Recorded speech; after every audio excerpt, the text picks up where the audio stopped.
This is a presentation from Van Wagner on the Liberty Flames Sports Network, presented by Abish Financial Services.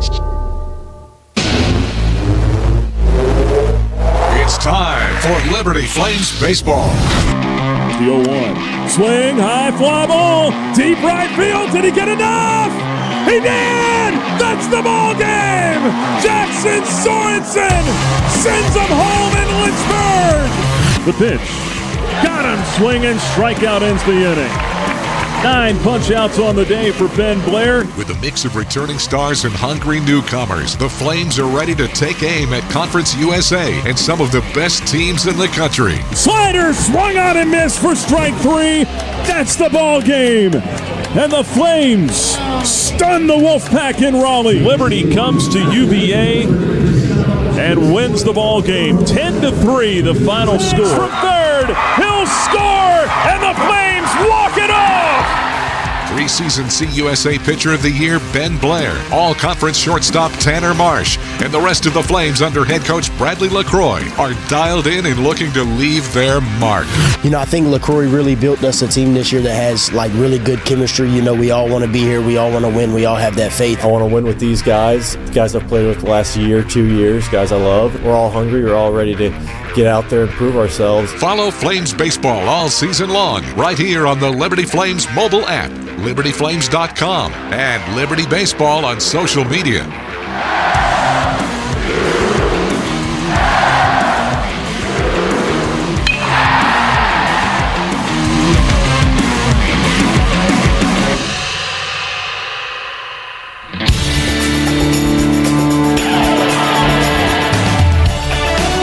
This is Liberty University Baseball from Van Wagner on the Liberty Flames Sports Network, presented by Abish Financial Services. You're locked into the Flames on Deck Circle, presented by Bojangles. Stay tuned for an in-depth look at today's game, including our daily chat with Flames head coach Bradley LaCroix. Sound from the clubhouse, scores from around Conference USA, and more. Today's pregame coverage is presented by Bojangles' famous chicken and biscuits. It's Bo time. Liberty Baseball is also brought to you by Carter Bank, Life Lived Full. Foster Fuels, providing reliable service for 100 years. Lynchburg Nissan, nobody beats our prices, nobody. And by Rogers Heating and Cooling, servicing Greater Lynchburg's HVAC and electrical needs. It's time now for the Flames on Deck Circle, presented by Bojangles. Now, we take you to the ballpark for exclusive pregame coverage of Liberty Baseball from Van Wagner on the Liberty Flames Sports Network, presented by Abish Financial Services. Hello, everyone, and welcome into the ballpark where the Lady Flame. I did it 20 seconds in, Ryan. More like 10 seconds. I told Coach LaCroix before the game, I was like, I'm going to apologize ahead of time. Coming out of women's basketball and softball, I'm going to do it, and here I did it before we even. Maybe that's good. Get it out of the way. Yeah, knock it out. That's right. Don't have to think about it anymore. Well, as you've already figured out, our normal play-by-play voice is not here today. Nick Pierce is actually just a couple booths over doing television. My name's Jamie Hall, filling in for him. Ryan Mao, of course, color commentator, is the Liberty Flames will be taking on Delaware in a Conference USA series. Delaware comes in 12 and 29 on the year, 1-17 in CUSA. The Flames are 29 and 12, 13 and 5 inside the conference. Teams will be playing today, a little after 6 o'clock is the first pitch. 3 o'clock tomorrow. Of course, that could change with the weather. We'll talk to Coach LaCroix about that. And then 1 p.m. on Sunday. Last weekend, the Flames won the series opener and the series finale at Dallas Baptist to take the 3-game series and move that record up to 13 and 5 into sole possession of third place in the standings. They split a pair of midweek games this week, defeating Duke 13-10 on Tuesday at home and lost 5-4 at number 10 Virginia on Wednesday. Flames have a 7-4 mark in midweek contests this season, including victories over NC State, Virginia Tech, 2 wins against Duke now, and the Flames are also, they've won 14 of their last 17 games, and Ryan, with the win against Duke, 15-7 at home, so a lot of positive things. Coming into the year, predicted 7th in Conference USA, and they have certainly blasted past all those expectations. Yeah, I mean, this team's got a lot of great momentum right now. They believe in what they're doing, and we've seen the comeback capability, even when they're down late in ball games, has really paid off for them. And you mentioned that the schedule that they have, especially the non-conference piece, it's like they're in another division of the ACC. But a great week. They go down to Dallas Baptist, tough place to play, beautiful ballpark, and they come out of there with the series win 2 out of 3, and then you pick up another ACC win against Duke, and then a great battle on Wednesday with the 1-run loss to Virginia. This Blue Hens team from Delaware, their last time out, they defeated St. Joe's 15-6 up in Pennsylvania. The offense had a 7-run 5th inning. Jeremy Wolf, Noah Burrows, Anthony Charles combined for 10 of their 13 hits offensively. Last weekend they were swept at Middle Tennessee 8-7, 4-3, and 4-0. Their only conference win this year was at Dallas Baptist 5-4 on Friday, March 20th, but it certainly shows that in the game of baseball, anybody can step up, and you kind of look past the records a little bit, because when it comes down to it, just like the kids that are walking around the berm right now, when you get a chance to put on the hat and the glove and go out on the field, you're playing to win every night. Yeah, and Delaware, I mean, they've had a tough go at it, right? I mean, they're 2-17 over their last 19, and they're coming into a ballpark where this team, Liberty Flames, plays really well at home. So it's going to be an uphill challenge for Greg Mamula and his squad to try to right the ship. They did have a nice midweek win against a good St. Joe's team, as you mentioned, the 15-6 midweeker. So there might be a little bit of momentum going there, but the Flames like this matchup. But to your point, anything can happen when you tee it up on a Friday night. Team ERA for Delaware, 7.23 on the year, but they do have some hitters, and Coach LaCroix will talk about that a little bit later on as well. It is the 6th overall meeting between these two teams. They first met back in 1997. There was a little bit of a lull. The last time they met was 2019. Liberty leads the series 3-2 and 3-0 here in Lynchburg. We'll take a timeout. When we come back, we'll have the Conference USA notebook and get a look at the standings around the league right now and how every single game is so important as far as jockeying for position when postseason rolls around down at Kennesaw State. And it's coming up on us quicker than this year has flown by. Not just the baseball season, the entire school year has flown by. It's hard to believe graduation will be less than a month from now. 3 weeks from now, the seniors will be walking across the stage at Liberty University. We'll take that break and be back after this timeout here on the Liberty Flames Sports Network from Van Wagner, presented by Abish Financial Services. It's bow time. Carolina legends aren't born. They're handmade, only in Bo's Real Southern Kitchen. It all starts with fresh, never frozen chicken marinated for 24 hours in a flavor-packed blend of bold Southern seasonings. Then we hand bread and fry it to crispy, juicy, mouth-watering perfection. That's not just any chicken, that's the Carolina legend. Order some Bojangles and taste what everyone's been craving since 1977. It's bow time. At Carter Bank, we believe life is best lived full of opportunities and dreams, of goals achieved and promises kept. We've been creating opportunities for more people and businesses to prosper since 1974. That means great local lending, convenient access to your money, accounts and guidance that make it easier to get more done. We are Carter Bank, the preferred community bank of Liberty Flames Athletics. Visit carterbank.com to learn more. Member FDIC, Equal Opportunity Lender. Hey, Flames fans, Gentry Lock is fired up to join in the excitement this season. Gentry Lock Attorneys knows it's all about preparation, precise teamwork, and a competitive spirit for the hard-fought wins. We've got that down. With our fierce drive to succeed, uncommon thinking, and extensive resources, Gentry Lock helps businesses thrive. We are downtown at 801 Main Street, and we serve the Commonwealth and beyond with offices in Roanoke, Richmond, and Norfolk. All the ways Gentry Lock can help clients succeed is waiting for you at gentrylock.com. Thompson Brooks Insurance has been serving Virginia for over 35 years, helping individuals and businesses with their insurance and investment needs. The team at Thompson Brooks is experienced in understanding Medicare, retirement planning, life insurance, the healthcare marketplace, and group insurance benefits. Call Thompson Brooks.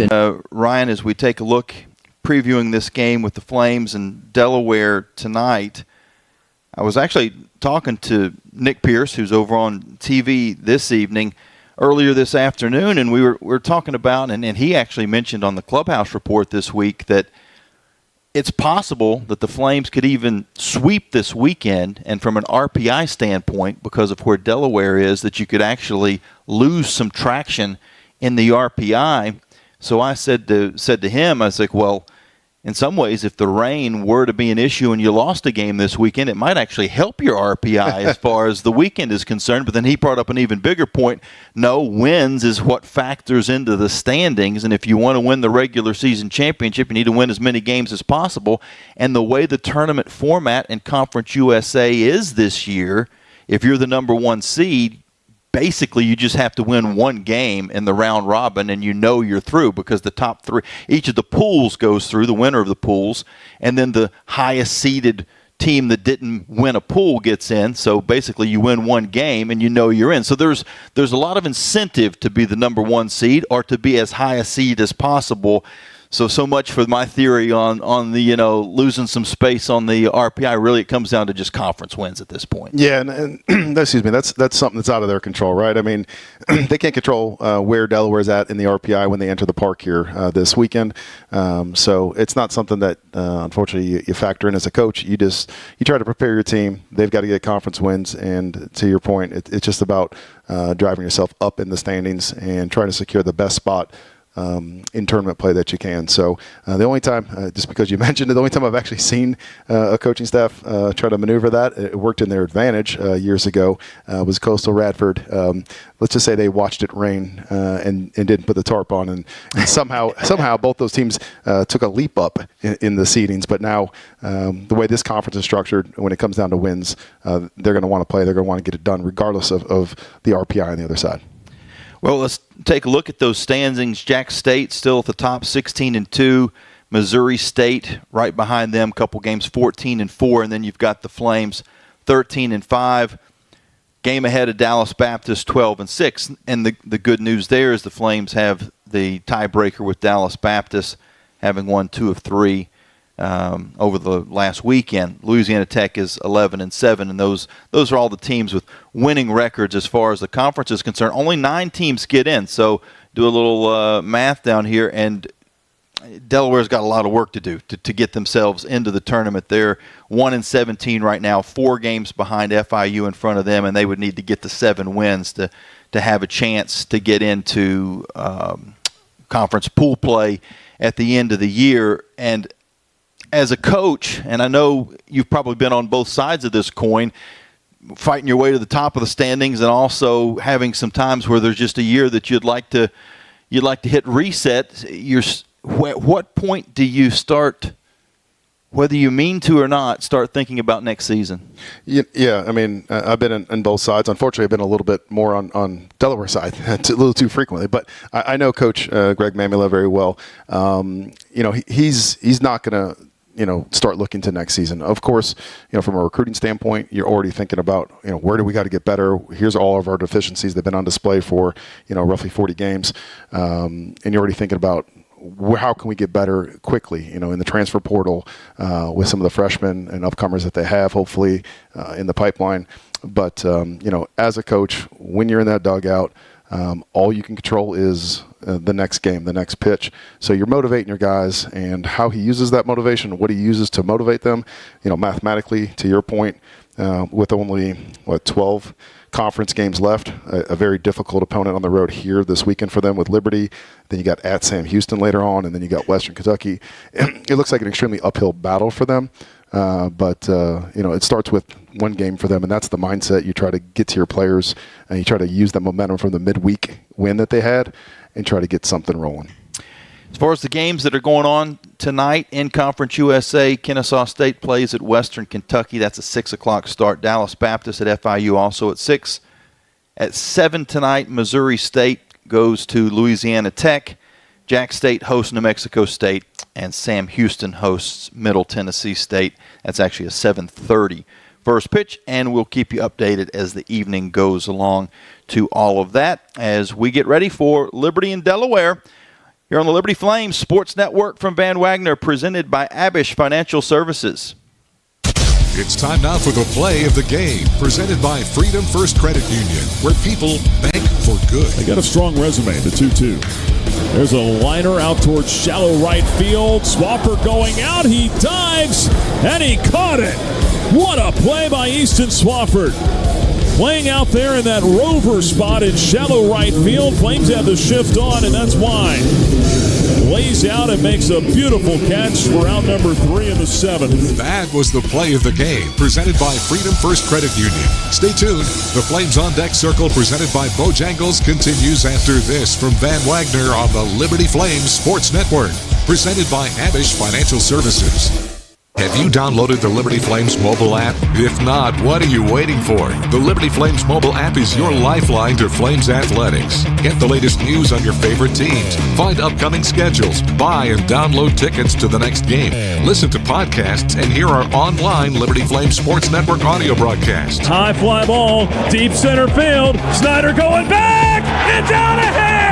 It's all on the Liberty Flames mobile app. Download it for free from your mobile app store today. At Carillion Clinic, the success of their employees is based on a culture that welcomes them and nurtures their growth. As the largest nonprofit employer west of Richmond, Carillion's team members are always learning and forever curious. Carillion is more than a healthcare system. It's a team of unique individuals doing what matters most, caring for the community. Visit carillionclinic.org/careers and search their opportunities. Come join 13,000 employees who are Carillion proud. Thousands of our teammates make and deliver 300 of the world's best brands and flavors, locally. From the heartland to the coast, in big cities and small towns. Our products are moving, and our trucks are rolling. We share a passion and a purpose, and we love to refresh and serve our communities. We are Coca-Cola Consolidated, your local bottler.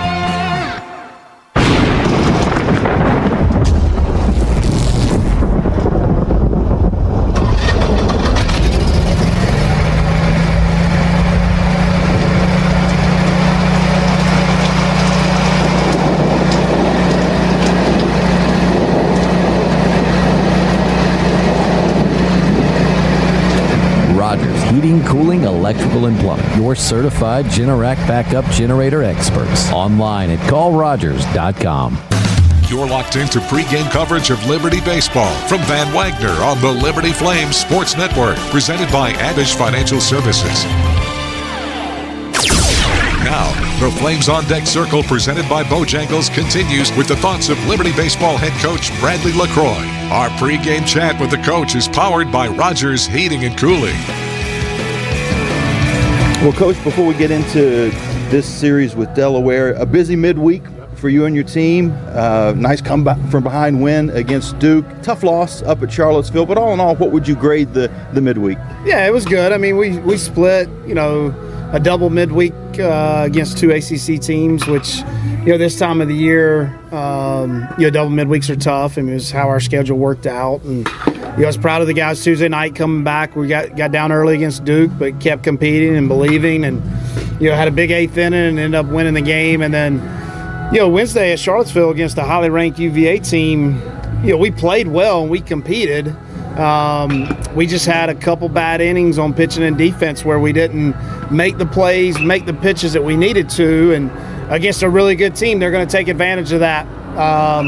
And then the last three innings, they brought their two best relievers in and we couldn't get anything done. But, I told the guys after the game that, I felt like we competed and we were right in the game. We're one swing away from tying it up or taking the lead. But, overall, it's a good week. We got to obviously play well this weekend with conference play. With the double midweek, what's the bullpen look like going into the weekend? Yeah, it looks good. I mean, obviously, Swink started on Wednesday, so he won't be available tonight. Should be available possibly tomorrow, but most likely Sunday. The other guys that threw Tuesday and Wednesday, they were shorter stints, so they all should be good to go today. The Duke game was the biggest comeback of the year, but your team has made a habit out of getting back into games. Probably giving you a few extra gray hairs along the way, but the resilience of your squad is there. Yeah, it is. It is. And, I tell them all the time, like, hey, it's okay if we get a lead early. Like, I would be totally fine with that. But, it's a great quality to have as a ball club, just toughness and resiliency and belief that we're always going to win. And it's helped us throughout the year. It's going to continue to help us down the stretch here. Because you're gonna have to do some unconventional things, once you get late in the season, conference tournament, and hopefully postseason NCAA play. You're gonna have to do some crazy things, and we've kind of probably done them all this year already, so we've got experience doing them. You got a Delaware team coming in that has had a rough season, to put it bluntly, in Conference USA, but they get a win at Dallas Baptist on the road on a Friday. So they've got it in them to pull off some wins. How do you prepare for this? Is it more between the ears than anything else? Well, the one thing we talk about, no matter who we always play, we play to our standard and our expectation. We play Liberty baseball. We talked about it yesterday at practice. Obviously, they're not having a great year in conference play, but they want to win too. Every team we play in other deck is trying to win, so we can't just roll the balls out and expect to win 3 games. We've got to play high-level baseball. Starts on the mound. Fortunately, we got Ben Blair going tonight. Starting pitcher always sets the momentum of the game, and our offense has got to do a good job. They've got some good offensive players on the Delaware club, so we've got to make sure that we take care of business early in the game. I think if we can get on them early, I think we'll be okay. What do you expect your hitters to see this weekend? Yeah, it's a good mix. I mean, they're starting to going left-hander today, righty on Saturday and lefty on Sunday. Guy today has been one of their better relievers, and they're going to start him, and I totally understand it. We just got to make adjustments. They're not going to have overpowering stuff, but they're going to throw a lot of off-speed pitches, so we got to have a really good approach at the plate. Last thing for you, and I know it's almost taboo to talk about it, but there could be some weather this weekend that might affect the series. What's the mindset going in? Yeah, I mean, we're going to obviously straight up tonight, and then we're going to make a decision after the game tomorrow as far as moving that game up tomorrow with the rain possibly coming in late afternoon. And I think we're okay on Sunday, but we'll make the decision after the game. Sounds good, Coach. Wish you the best. Okay, thank you. Thanks, Coach. Our pregame chat with Flames head coach Bradley LaCroix is powered by Rogers Heating and Cooling, servicing Greater Lynchburg's HVAC and electrical needs. Schedule your service at callrogers.com. Move those coffee chains, Flames fans, and go local. Central Virginia's own Ironclad Coffee Roasters and Baking Company is the premier coffee partner of Liberty Athletics. Pay them a visit at one of their cafes in the Richmond area or at the Richmond International Airport. They'll also ship their specialty grade coffee straight to your door. Visit ironcladcoffee.com, that's www.ironcladcoffee.com, to check out the coffee Flames fans are talking about. Frank Good Builders is a proud supporter of the Liberty Flames. Frank Good Builders and its partners design and build beautiful custom homes in the Lynchburg and the surrounding areas. From designing a plan to picking out fixtures, Frank Good Builders works with you to design and build your truly custom dream home. Frank Good Builders can be reached at 434-238-3710 or frankgoodbuilders.com. The doctors at Crossroads Family Dentistry say go Flames and good luck this season. Stephen Hatch, James Peary III, Trey Woolwine, and Carol Roberts have over 50 years of experience serving Lynchburg and the surrounding area. Their dental office in Forest is open and ready to serve you. Crossroads Family Dentistry provides all family and cosmetic dental needs and accepts major dental insurances. They're located at 14761 Forest Road in front of Brauburgers. More information is available at crossroadsfamilydentistryva.com. Turn up the heat. Foster Fuels is a proud partner of Liberty Athletics. Fostering warm moments for 100 years, Foster has been providing exceptional propane and gas services throughout Central Virginia and surrounding areas. From propane to fireplaces and tank installs to tankless water heaters, Foster does it all. Visit fosterfuels.com or download the app to order fuel, pay your bill, and more. Get the customer service you deserve and turn up the heat with Foster Fuels and the Liberty Flames. We're walking you up to first pitch with the Flames on Deck Circle, presented by Bojangles. The excitement of Liberty baseball is just around the corner. From Van Wagner, this is the Liberty Flames Sports Network, presented by Abish Financial Services.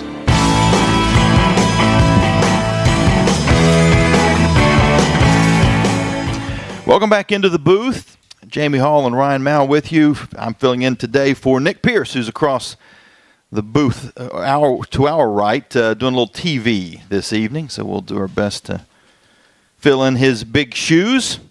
Size 14s probably, something like that. Nick's a big guy. As we take a look at the starters for today's game, the Flames are going to send Ben Blair out to the mound, the right-hander, has a record of 6-2 on the year, a 2.54 ERA. This is his 11th start on the year, 16 1/3 innings pitched, 78 strikeouts, 7 walks. It just doesn't get much better than that. No, that's a phenomenal ratio. It's one of the best in the country. On the other side, Andrew Callaway, the junior, 4-0 record, 3.38 ERA. This is his first start, though, 14th overall appearance. He had been coming out of the bullpen, 26 2/3 innings pitched, 26 strikeouts, and 10 walks. So those are your starters. We'll have the starting lineups and the first pitch coming back out of this break. You're listening to the Liberty Flames Sports Network from Van Wagner. What's important isn't that Freedom First has been in business since 1956. What's important is how we've been doing business since 1956. Since day one, we have been accountable to our members, not stockholders. We make loans that cost less, offer savings plans that pay more, and give back to our community, and that hasn't changed. What has changed is our ability to serve you with more locations and more technology to simplify your financial life. Freedom First. It's a place where anyone in our region can bank for good. Are your feet preventing you from living life? Hi, I'm Jonathan Cotton, and you may have heard my Good Feet story, how I love my arch support so much that I bought the store. Since then, thousands of customers have found relief from foot, knee, and back pain. I love to hear their stories of walking, running, and just enjoying their new life pain-free. Don't let foot, knee, or back pain keep you from living the life you love.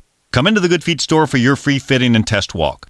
Visit goodfeet.com for the location nearest you. We look forward to seeing you soon at the Good Feet store. 11 West is a proud sponsor of the Liberty Flames. 11 West specializes in apparel screen printing, embroidery, sew-on, and flat printing. From the design phase with their graphics arts team to the finished product, 11 West collaborates with each client to craft custom apparel and promotional products. For more information, visit 11west.com, call 540-639-9319, or stop by their location at 6598 New River Road in Radford. 11 West, outfitting America in logo wear. Score big at Haley's Appliance and Haley's Outdoor in Lynchburg with major brands of appliances that will make your house feel like a home and outdoor equipment to have your yard looking its best. Haley's puts customer service first. They deliver and service all of the products they sell and will take care of the process from start to finish. Log on to Haley's.com today for product availability. Haley's Appliance and Haley's Outdoor in Lynchburg is a proud sponsor for Liberty Flames Athletics. This broadcast of Liberty University Athletics is authorized under rights granted by Liberty University to Van Wagner Sports and Entertainment and is intended solely for the entertainment of our listening audience. The accounts, descriptions, and broadcasts may not be transmitted in any form without the express written consent of Van Wagner Sports and Entertainment and Liberty University Athletics. The announcers are selected by the Liberty Flames Sports Network and approved by Van Wagner Sports and Entertainment.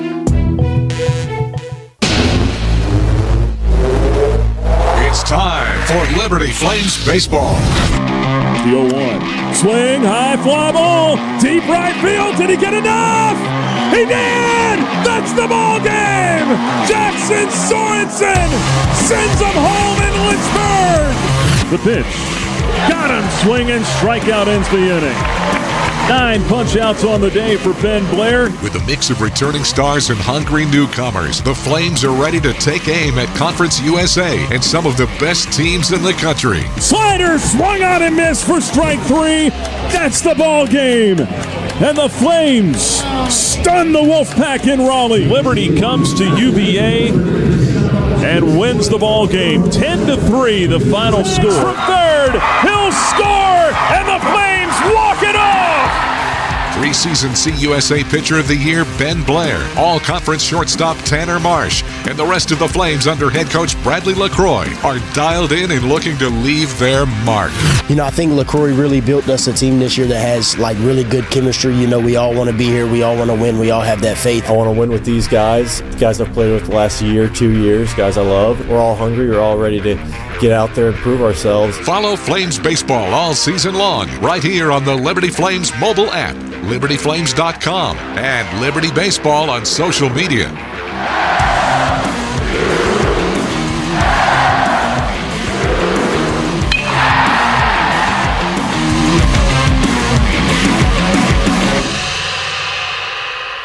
It's time to play ball.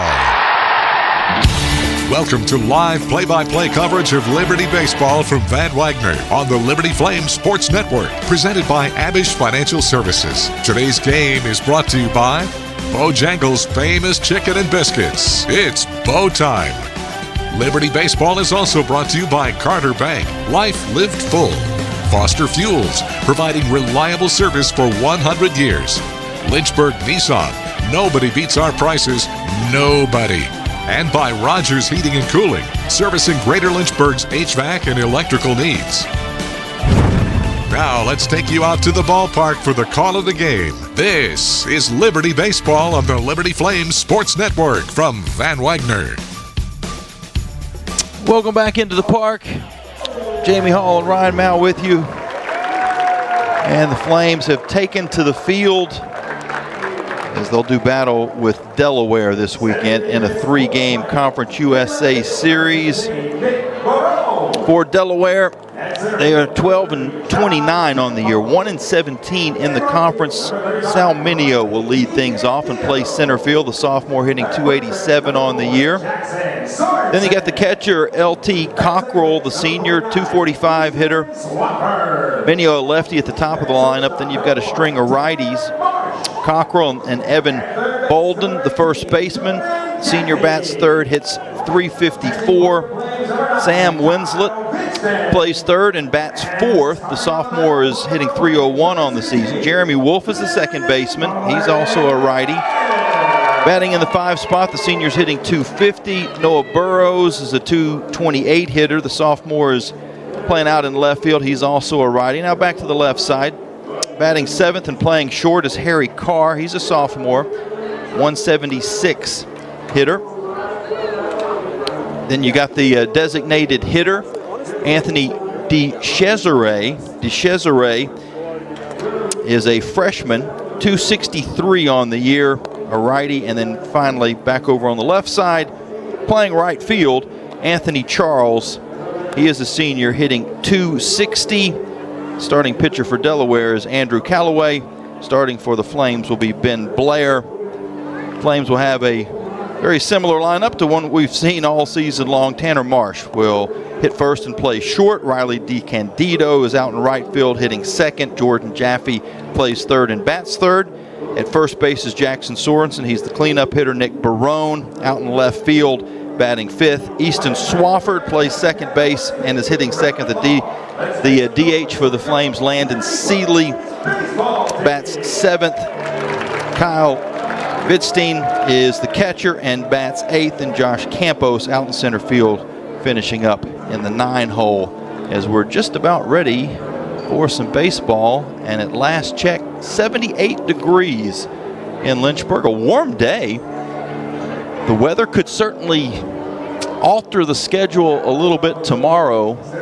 There's a pretty good chance of rain at some point, but we'll see if it affects that 3 o'clock game time as Ben Blair looks in. And we are underway with a swing and a miss as Sal Mineo takes a big cut and comes up empty. First pitch at 6:05.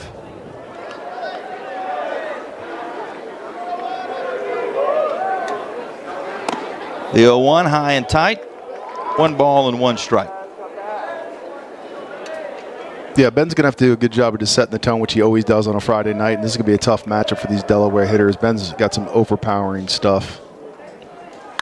1-1 is sent out into center field. It's got some carry to it. As a matter of fact, it's all the way off the batter's eye. And just like that, Sal Mineo has put Delaware on top.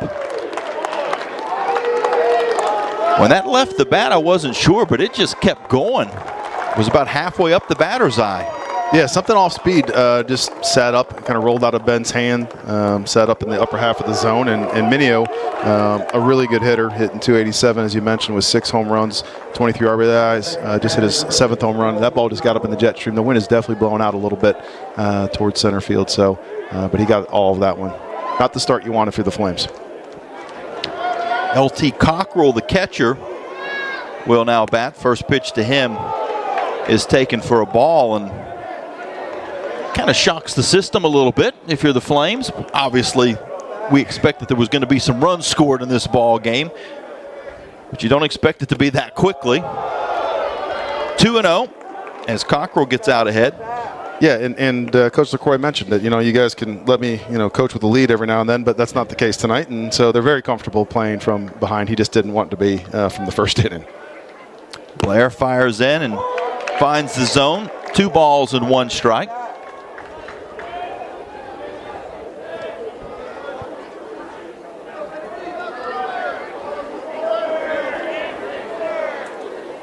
Now the 2-1, fouled back. Cockrell, 245 hitter on the year, 4 home runs, 19 RBIs.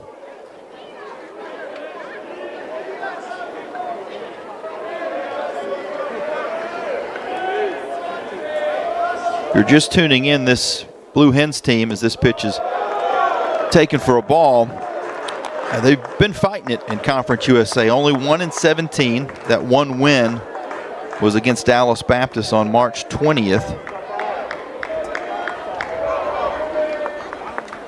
3-2, strike 3 called, and Ben Blair gets the first strikeout. This one looking. First out of the ball game. Yeah, good job of bouncing back by Ben. I know it shocks the system when you give up a first batter home run like that, but he's been around enough. He's poised, and he was able to battle back there and set the tone again. A 96-mile-an-hour fastball in the outer third to get the strikeout.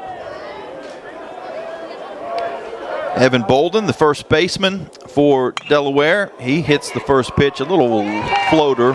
Flames had the shift on.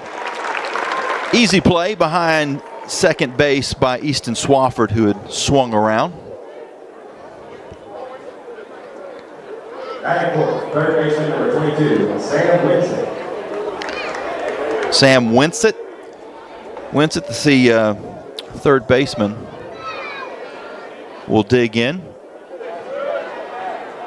Delaware has some unique uniforms. We'll talk about that after this pitch, which is taken for a strike. Got the black jerseys, gray pants with the stripe down the side, but got that kind of blue on black numbering on the jersey as this is lofted out into right field. DeCandido will camp under it and make the catch. So after a leadoff homer by Sal Mineo, Ben Blair settles in and gets the next 3. 1-2-3 as we head to the bottom half of the first inning.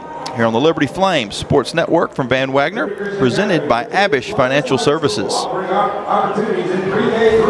Every great athlete knows the final minutes of the game are where champions are made. Whether it's the last inning, the fourth quarter, or overtime, every move counts. One smart play can seal the win, and one mistake could cost it all. The same can be said for retirement. I'm Abe Abish, founder of Abish Financial Services. Those last 5 to 10 years before you retire, that's your final stretch. At Abish Financial, we can help build a game plan for taxes, healthcare, and income for the years ahead. Call us for your customized retirement playbook, 571-406-4411. If you're over 59 and have $500,000 or more of investable assets, we can create your plan complimentary. 571-406-4411 or visit abishfinancial.com. Investment advisory services offered through Abish Financial Wealth Management, LLC, a registered investment advisor firm. Insurance services offered through Abish Financial Services, Inc., licensed in Virginia.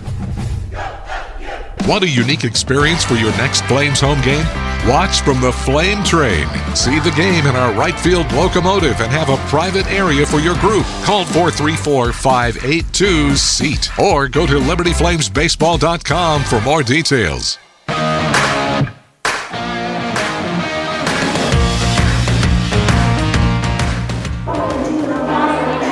Well, Delaware gets the first run of the ball game.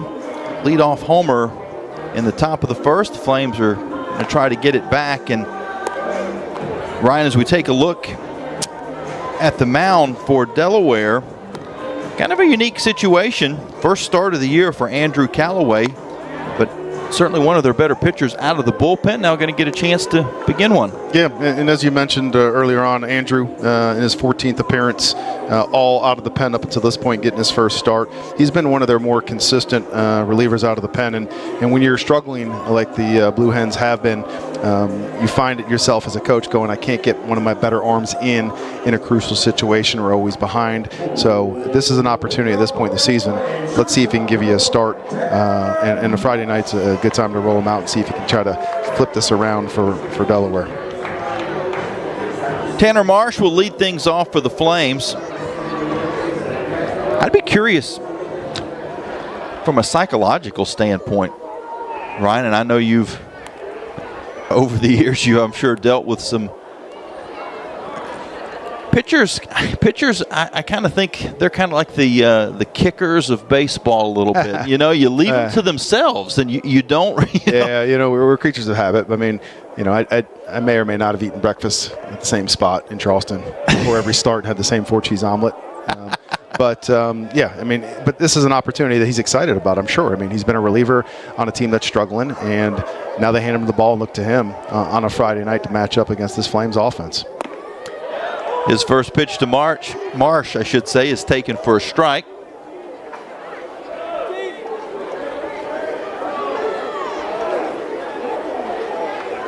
This Delaware team is, the 0-1 is inside for a ball, low, 1-1. The ERA above 7.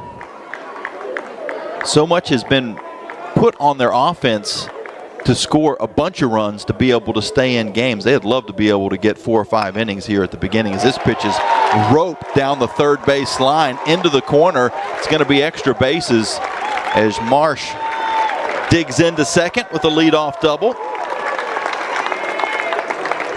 Yeah, if you're Andrew Callaway, it's going to be a heavy mix, meaning tons of off-speed stuff coming at you, fastball, curve, change. There he went change-up, left it over the plate to Marsh, who is the hottest hitter in this Flames lineup. Not the start he wants in his first career start, to give up a leadoff double and already have trouble around him.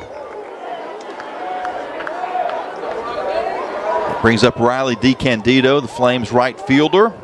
First pitch to him is hit hard down to first. That'll advance the runner, but an easy play for Bolden to step on the bag for the first out, but a productive out. Yeah, that's just good offensive baseball. I know DiCandido took a pretty good swing on it. Ultimately, just the goal is to get the runner moved over to third base with less than 2 outs. So now you got Marsh at third with 1 out.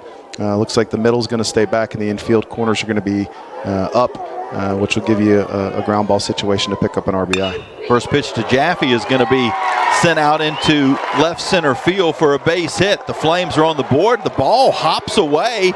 Jaffe's still moving. He's around second and is going to slide into third as it was mishandled by Burrows and Minio and left center field. And the Flames are in business. Jaffe jumps the first pitch, gets the grounder up the middle, and then there's a miscommunication. You got the center fielder, Minio, looks like, I think it was Minio that slid. Somebody slid for that ball, causing the miscommunication. That ball kicks away, and it's going to go down as a double with an error. Now you got man on third again with less than 2, so another situation for the Flames to try to pick up either a sac fly or a ground ball up the middle to score another run. First pitch to Jackson Sorensen is taken for a ball. Yeah, I think it was Minio that slid and really didn't need to because Burrows was there. The ball, he was going to make the play.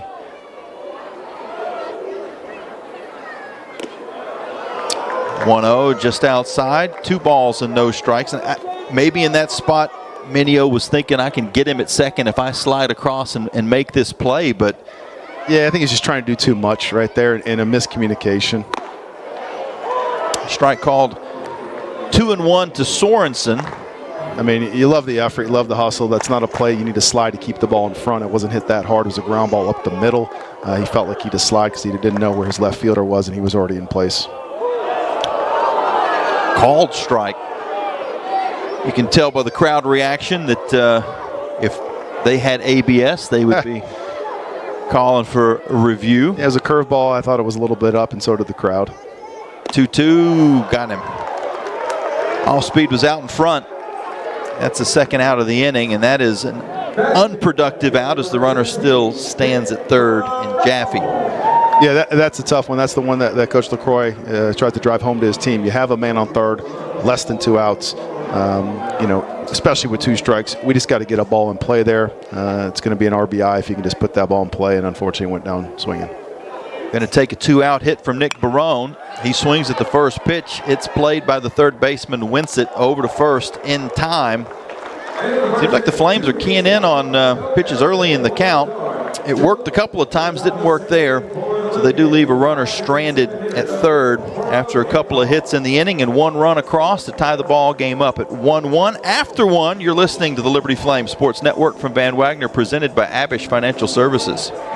Lynchburg Nissan is at it again. Right now, save big with up to $7,300 off MSRP on select vehicles, or get 0% financing for 60 months on 4 of our most popular models. 0%, 60 months, 4 models. But hurry, this is a limited time offer you don't want to miss. Got a trade? Get up to 130% of fair KBB value. No matter the condition. Stop by, give us a call, or shop online at lynchburgnissan.com for the best selection and unbeatable deals. And remember, Lynchburg Nissan is the home of the 1,000,000-mile warranty. Nobody beats our prices. Nobody. Hey Flames fans, Gentry Lock is fired up to join in the excitement this season. Gentry Lock Attorneys knows it's all about preparation, precise teamwork, and a competitive spirit for the hard-fought wins. We've got that down. With our fierce drive to succeed, uncommon thinking, and extensive resources, Gentry Lock helps businesses thrive. We are downtown at 801 Main Street, and we serve the Commonwealth and beyond with offices in Roanoke, Richmond, and Norfolk. All the ways Gentry Lock can help clients succeed is waiting for you at GentryLock.com.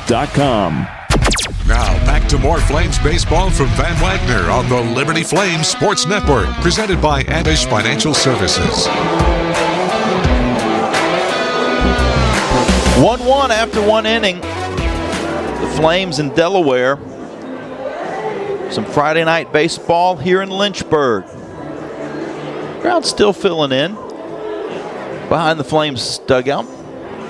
Yeah, we got pretty good setup. And we got some sort of little league travel ball team, and they're decked out in the matching baby blues to the Flames. However, they're the Montreal Expos, which you don't see too often when a team in little league selects their team. Ben Blair's first pitch to Wolf is taken for a ball. I got a question for you. Well, actually, I don't know I got 2 questions for you because I don't know the answer to my setup. My setup was going to be where you were growing up, but I don't know where you were growing up at. The 1-0 is inside for a ball. 2 balls and no strikes. Split my time between Chicago and Orlando. So I'm a Chicago Cub fan. And for those that are paying attention, that's 9 straight wins. And they went from last to first in the division. So excited to be a Cubs fan, at least today. 2-0 misses as well. Blair falls behind in the count 3-0. What I was gonna ask though is, where you were from, what would go into the decision if you had the chance? I'm assuming probably way more Cubs teams in that area, as this is taken for a strike on the inside half. 3 balls and 1 strike to Wolf. Probably more Cubs fans than White Sox fans? Oh, yeah. I mean, I don't even remember a little league team having a White Sox selection. But, yeah, the Cubs were always a pick. 3-1 is high and tight, so Blair loses him. Wolf will head down to first base with a leadoff walk. That's uncharacteristic of Ben. I mean, obviously, you talked about the strikeout to walk ratio of him, one of the best in the country. That's only his 8th walk on the season. Still an amazing ratio, 78 strikeouts. Actually, now with the punch out in the first, 79 strikeouts to only 8 walks. So you won't see too many of those from Ben Blair, I wouldn't think, tonight. That brings us in the lineup to Noah Burrows, the left fielder. He takes a big cut and comes up empty. 93 on the gun. Yeah, but to continue on with that, I mean, even in Florida, I felt like I saw Cubs Little League teams, and Yankees were always a big pick.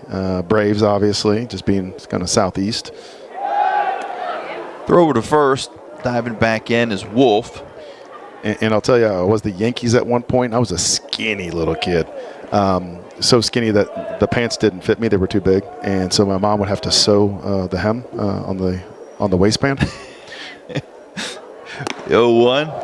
Inside for a ball. And so most people are like, you're the Yankees, you're the pinstripes. All my pinstripes would go up into one stripe. It's because that's how skinny I was. So, well, they say pinstripes are slimming, I guess. Yeah. How about singular? Pinstripe. It went from pinstripes to pinstripe at the top. A big swing and a miss. Burrows was well out in front of that. He's now behind in the count 1-2. Yeah, I guess when you need the slimming, the pinstripes are good, but in your case, you would have been better off having some other pattern. And now Blair gets back on track as Burrows Cubs up empty on that cut. 96 on the radar gun from Ben Blair. Yeah, great sequence by Ben. I mean, you're going to see 93 to 95 on his run and sink. You're going to see 94, 96 when he stays on the four seam like he did there and elevate. He also throws a heavy dose of cutters and sliders and occasional change to lefties, which was rare. Harry Carr, the shortstop, awaits the first pitch, but first there's going to be a throw over to first. Wolf gets back in easily.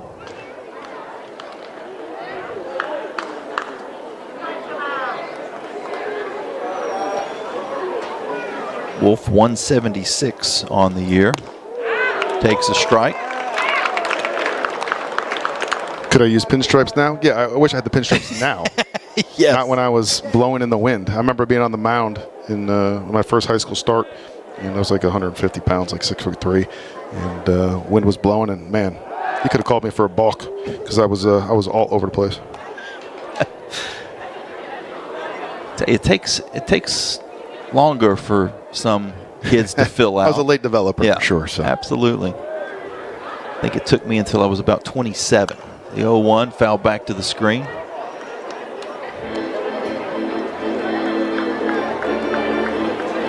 And then once I hit 27, I went overboard with it. Now I'd like to go back to being a skinny kid in my teens. Blair ahead 0-2. Got one out on the board and a runner at first. Here's the pitch. Big swing again. Got a piece of it, but it's back into the catcher's mitt of Kyle Vidston. And that's back-to-back strikeouts swinging for Ben Blair. Yeah, I mean, the punch-out numbers are just obnoxious. I mean, his stuff is so electric. I mean, he's definitely next level, going to get a shot at the next level for sure. I mean, and you're seeing that on display. He shouldn't have a problem with the bottom of the lineup, but as you mentioned, Delaware does have some really good hitters in the top half. First pitch to Anthony DeCesare. DeCesare, the designated hitter. He checks his swing, but it's a strike. Blair comes set, fires a bit of an awkward delivery. The ball pops away from Vidston, and the runner advances to second. What'd you see there?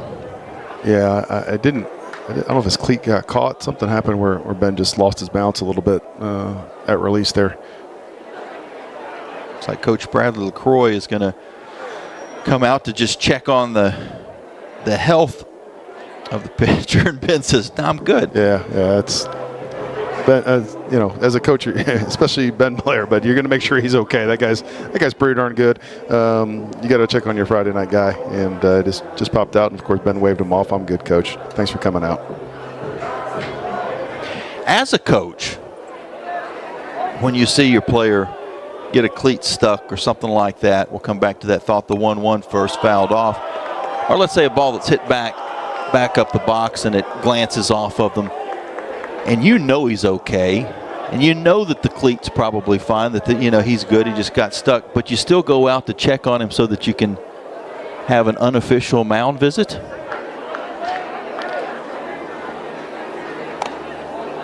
This pitch is taken for a ball. Count evens at 2 balls and 2 strikes. No, I mean, you can kind of just tell from a player's reaction if he needs you to come out and give him a breather, if you need to really check on him. Yeah, you just want to make sure he didn't tweak anything that's going to affect his delivery, and so that was just a quick little visit. 2-2 is hit hard to left field. That's got some carry on it. That's going to make it into the Flames bullpen. And talk about an uncharacteristic first 2 innings. There have been sections of these first 2 innings that Ben Blair looks like Ben Blair, but a second home run given up, and the Flames trail 3-1. Yeah, Ben's just not sharp right now. The off-speed stuff, I mean, the fastball's overpowering, but they're getting to the off-speed right now, so I would expect Ben to come out with more fastballs here after they're able to elevate that ball over the left field wall for a 2-run shot to regain the lead. Now you got Delaware up 3-1 here in the top of the second. To the bottom of the lineup, Anthony Charles takes the first pitch for a ball. For DeCesare, that was his 4th home run of the season.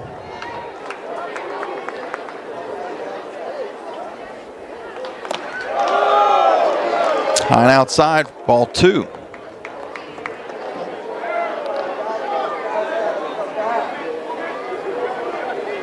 And you've obviously seen quite a few more of Ben's games this season. I'm usually across the street at the softball field as the count now 3-0, but it just seems uncharacteristic for him to get behind in the count as much as he has in the game so far. Yeah, and you know, the leadoff home run may have shocked him, but I thought he settled down pretty quickly. But a leadoff walk to Wolf here to start the inning, uncharacteristic of Ben. He's just not in sync, not as sharp as he normally is. And there you have another walk issued from Ben Blair. A 94-mile-an-hour fastball misses down out of the zone. So you're going to get a mound visit here from the pitching coach just to try to settle him down, find out what's going on, how he's feeling.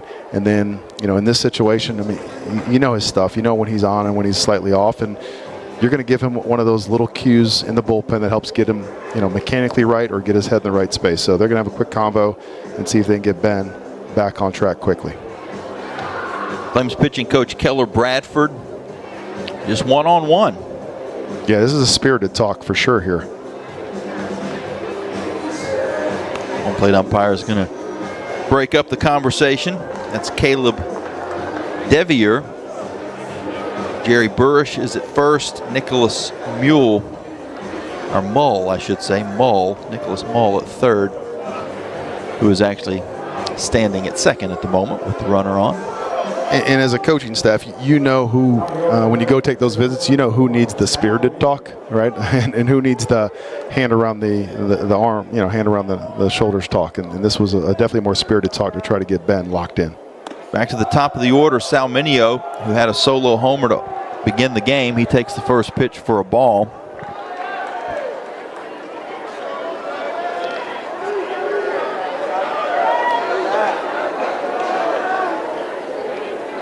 The 1-0, a big swing and a miss. Off speed, got him out in front. 82 miles an hour.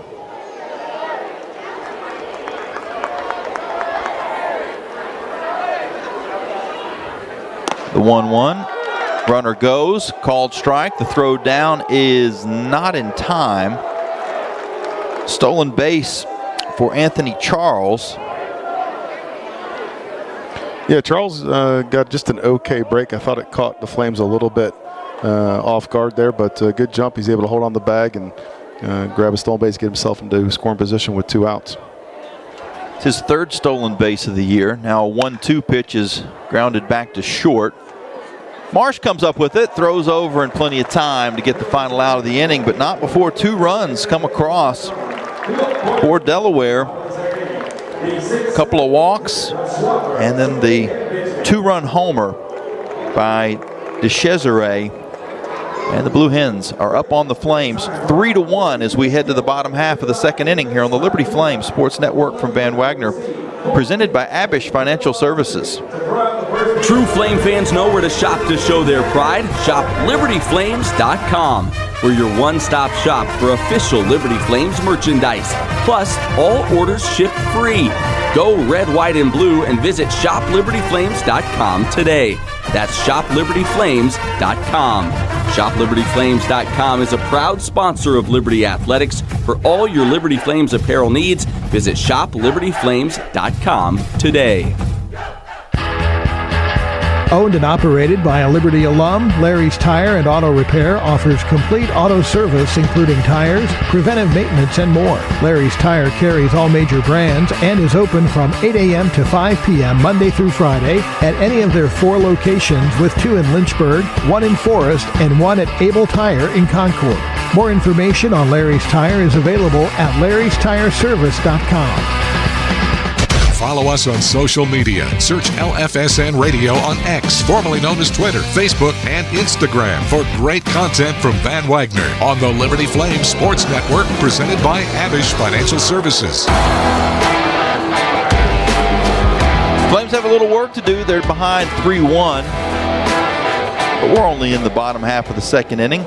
Winning off the bottom of the second inning for your Flames, number 49, second baseman, Easton Swafford will lead off this bottom of the second for the Flames. Swafford on the year, 266 hitter, 1 homer, 16 RBIs. The lefty takes the first pitch from Andrew Callaway outside.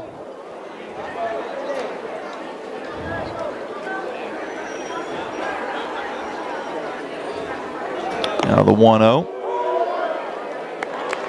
That catches the outside corner.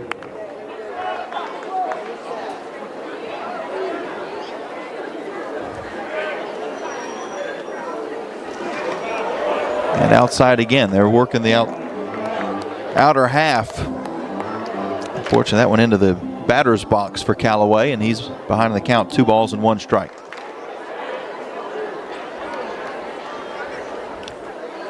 Two-one in the same spot. 3 balls and 1 strike. And there's that mix. I mean, you're in a 2-1 count, nobody on, and he's still going to off-speed stuff, so he's going to get a heavy dose of off-speed. But in this count, 3-1, I would think he's going to get the fastball. It's right down the middle for a strike. Well, I say right down the middle. I don't think I don't think that Swafford would agree with me in that. Yeah, he thought it was a little high. It was a little high, but it was a strike, top half of the zone for sure. 3-2. Goes the opposite way out into left field, tracking over is Burrows. He makes the catch a couple of strides shy of the warning track for the first out of the inning. Yeah, pretty good swing by Easton there. Just pulled off at a hair, but drove it pretty deep to the left field corner there. You know, if he stayed on it a little longer, I thought that ball might have had a shot to get out. Flames designated hitter Landon Seeley, hitting 200 on the year. 1 home run, 7 RBIs, takes the first pitch for a strike.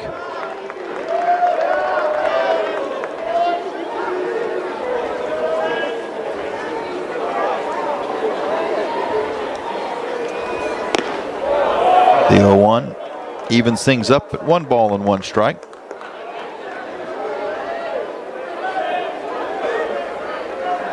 The wind's still blowing out. Just off the plate. Inside for a ball. 2-1. The temperature's fallen down into the 70s after a pretty hot day today.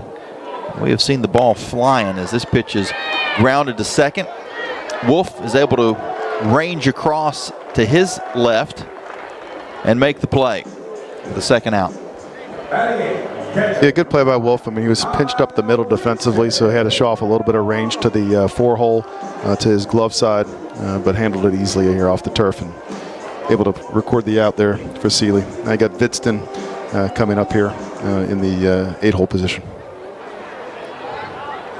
Flames catcher. First pitch from Callaway taken for a strike.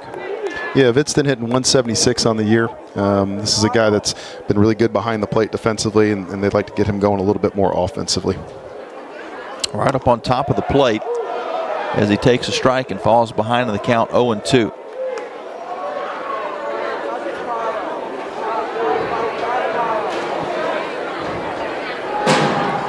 The 0-2 swung on and missed, so a bounce back inning for Callaway after he gave up a run in the first. He puts the Flames down 1-2-3 here in the bottom half of the second inning. We head to the third with Liberty trailing Delaware in the first game of this 3-game set. The score is 3-1. You're listening to the Liberty Flames Sports Network from Van Wagner, presented by Abish Financial Services. Frank Good Builders is a proud supporter of the Liberty Flames. Frank Good Builders and its partners design and build beautiful custom homes in the Lynchburg and the surrounding areas. From designing a plan to picking out fixtures, Frank Good Builders works with you to design and build your truly custom dream home. Frank Good Builders can be reached at 434-238-3710 or frankgoodbuilders.com.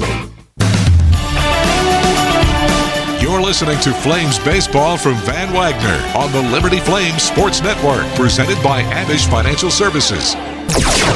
Time now to check the out-of-town scoreboard, built by Frank Good Builders. Here in Lynchburg, the Flames are trailing 3-1. Around Conference USA, Western Kentucky with a 2-1 lead over Kennesaw State. That game in Bowling Green, bottom of the first inning.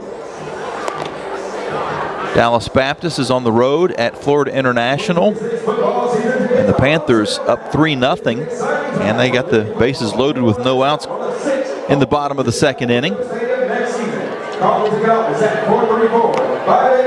Missouri State will travel to Louisiana Tech and play here in about a half hour. Jack State hosts New Mexico State at the same time. And then a little bit later on tonight, Middle Tennessee and Sam Houston will play in Huntsville. Yeah, that score that you just gave the FIU Dallas Baptist, I mean, FIU to be up 3-0 in the bottom of the second, a little bit of a surprise start. Don't expect FIU to hang in with DBU, but they're off to a good start tonight. LT Cockrell will lead off this inning for Delaware. He struck out looking his first time up. Is ahead in the count 1-0 as Ben Blair is on the mound for the Flames. Is fisted down to first base. Sorensen makes the play himself, 3 unassisted for the first out of the inning. Yeah, Ben now going to that fastball a little bit more. I think he's recognizing the off speed has been speeding up these Delaware bats. Was able to locate a 94-mile-an-hour fastball in on the hands to jam Cockrell for the easy 3 unassisted. So Cockrell now 0 for 2 on the day. Evan Bolden, who lined out back in the first, takes the first pitch inside. Yeah, and Bolden's the guy I think is the star hitter. Every team would look at an opposing team and mark one of the guys as the guys that can't beat you. Bolden's that guy. 354 average coming in. How's this off?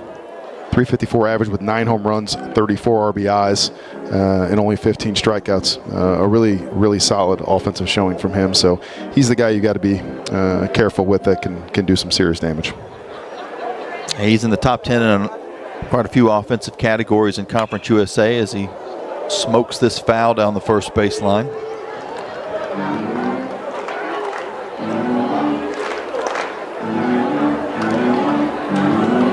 Tied for second in the conference in hits, 44, fifth in batting average, 372 coming in.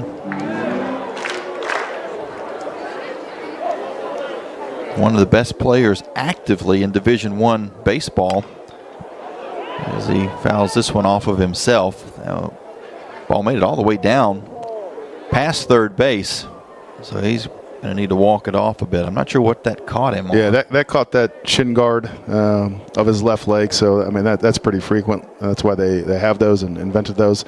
I mean, he drove that ball straight down, and the fact that it shot all the way off down the third base line shows you how hard that ball was hit, and that's gonna leave a bruise later on. The 1-2, outside, ball 2. But yeah, as far as active Division I hitters, he's third in the country in hits, 239 for his career.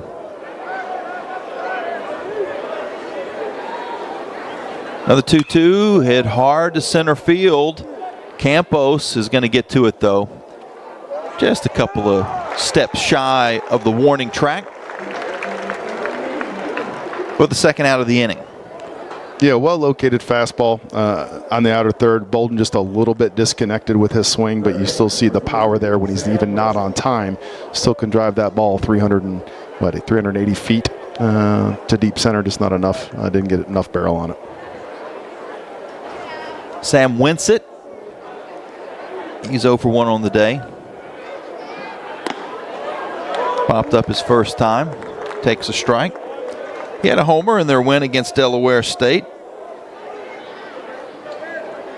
The Coastal Carolina transfer. 21 transfers on this Delaware team. Now the count evens at 1 ball and 1 strike. And I know that's the name of the game now, but 21 transfers on this Liberty squad as well. And what would that number have been 8 years ago as taken first strike? I could tell you. 3? Yeah. Yeah. I mean, you pick up a junior college guy here or there. Don't see too many.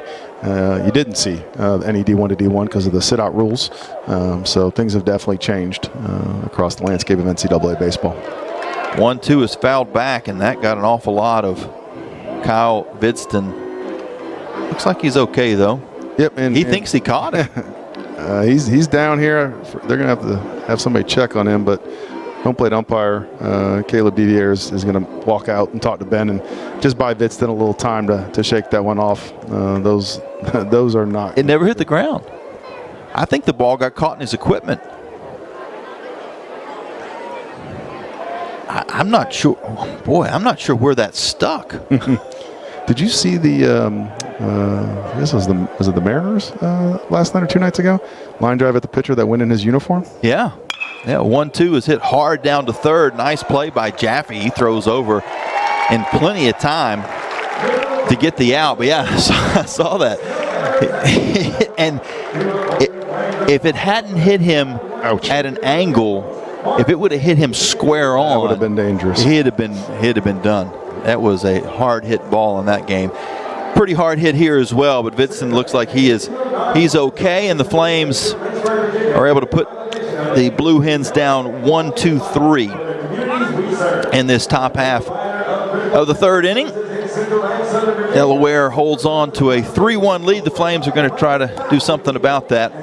Their half of the third after this break. You're listening to the Liberty Flames Sports Network from Van Wagner, presented by Abish Financial Services. Peary and Woolwine Family Dentistry say go Flames and good luck this season. Peary and Woolwine Family Dentistry provides dental health services including dental implants, cosmetic dentistry, extractions, and more. Their office treats patients of all ages and accepts major dental insurances. Peary and Woolwine Family Dentistry is located at 2229 Mural Road next to EC Glass High School in Lynchburg. You can reach the office by phone at 434-847-5331 and online at PearyFamilyDentistry.com. The Liberty Flames thank Segra for their support. Segra collaborates with companies to offer business-only, carrier-grade connectivity, cybersecurity, voice and cloud solutions tailored to meet their diverse needs. Segra offers these solutions across a fiber network that spans 28 states in the U.S. and is headquartered in Charlotte, North Carolina. They can be reached at Segra.com or 833-GO-SEGRA. Segra, a proud partner of the Liberty Flames Sports Network from Van Wagner. The Flames play here. You're locked into Liberty Baseball from Van Wagner on the Liberty Flames Sports Network, presented by Abish Financial Services. Josh Campos leads off the Flames half of the third and grounds down to third. Short hop by Winsett, but he's able to scoop it up and throw over for the first out. And we've seen a lot of first pitch swinging for the Flames in this game. Yeah, a lot of aggressiveness. So that tells you, I mean, you look at the numbers of Andrew Callaway coming in, only 10 walks in 26 and 2/3. So he's going to be around the zone. And the report on him is going to get a heavy off-speed mix. So you can go up there hunting some off-speed first pitch. And if you get it, you try to get your best swing off. Back to the top of the lineup, Tanner Marsh, who doubled and came around to score in the first, takes the ball. But back to that line drive of the Mariners game. So it was Logan Gilbert, 107-mile-an-hour ball off the bat. Marsh takes a strike, and the count evens at 1 ball and 1 strike. But it was a 107-mile-an-hour ball off the bat, back to the pitcher. He didn't see it, and it somehow snuck into his jersey. Marsh ropes this out into right field, and not the best track for Charles. It's going to get past him and go all the way to the wall. Marsh is still chugging. He's going for third. The throw is not going to be in time. And Tanner Marsh with a triple on a slightly misplayed ball out in right field. Just didn't take the right angle, and it got all the way to the base of the fence, and Marsh was able to make Delaware pay. Yeah, Marsh jumps that pitch, stays on, drives to the right center gap, and Charles, the right fielder, comes in a little flat, gets beat on the angle, and that ball pulled Mineo, who was tracking a long way from center.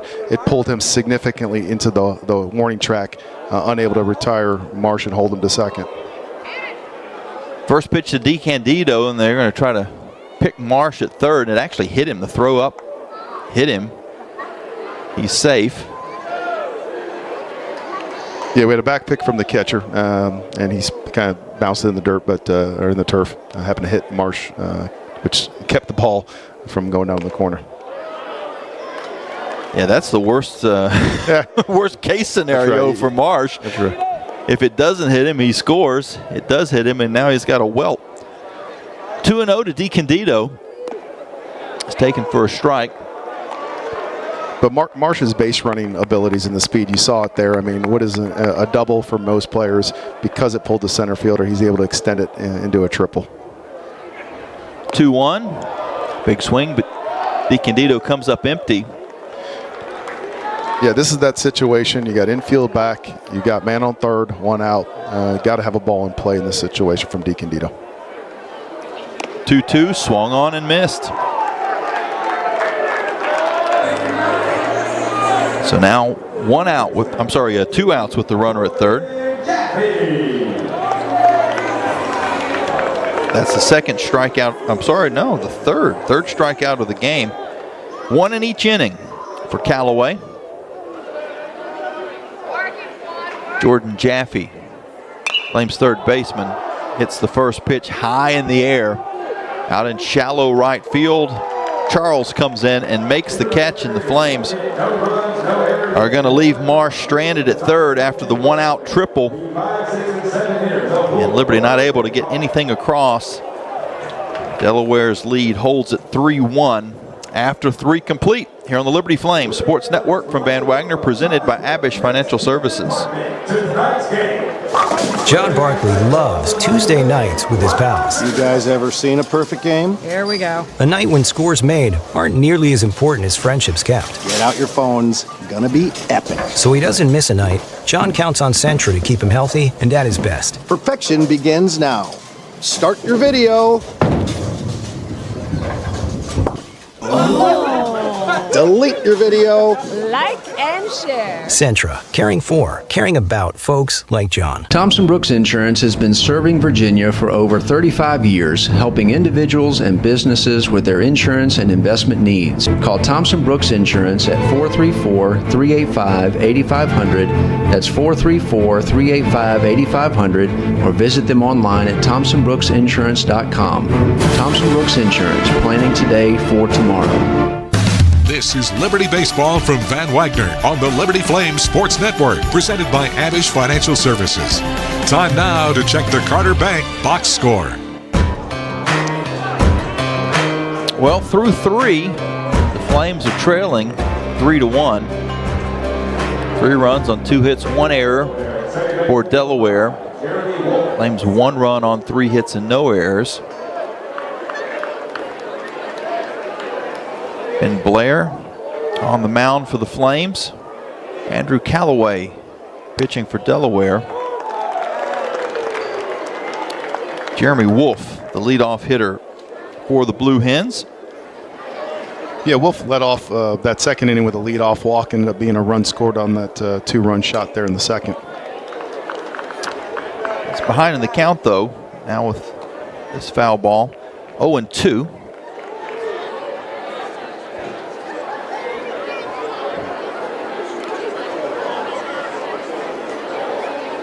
Blair fires in high. 94. 1 ball and 2 strikes.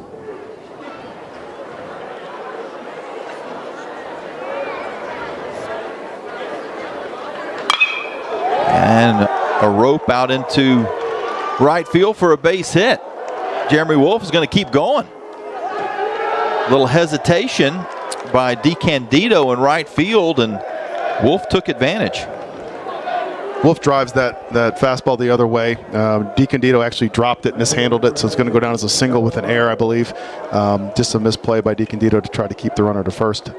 Drop the hopper into the glove there.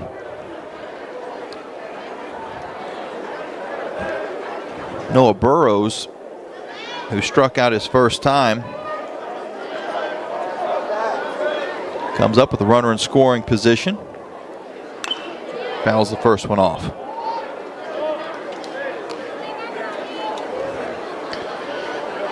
Yeah, I mean, this is the third leadoff guy to reach in the 4 innings for the Blue Hens. This is not a good sign for Ben and the Flames right now.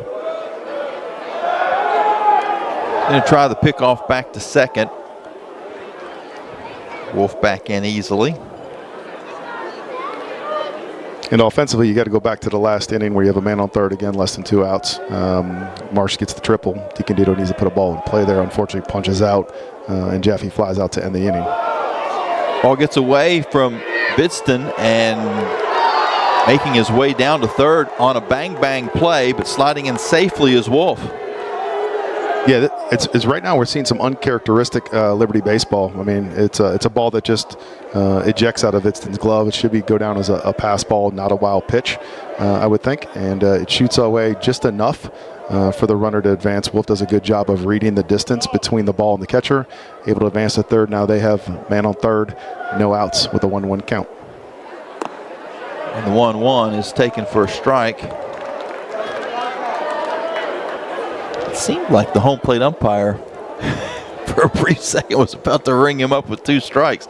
Just the motion was a bit strange. I don't know if you saw that play. I think it was a minor league game as this 1-2 is fouled off,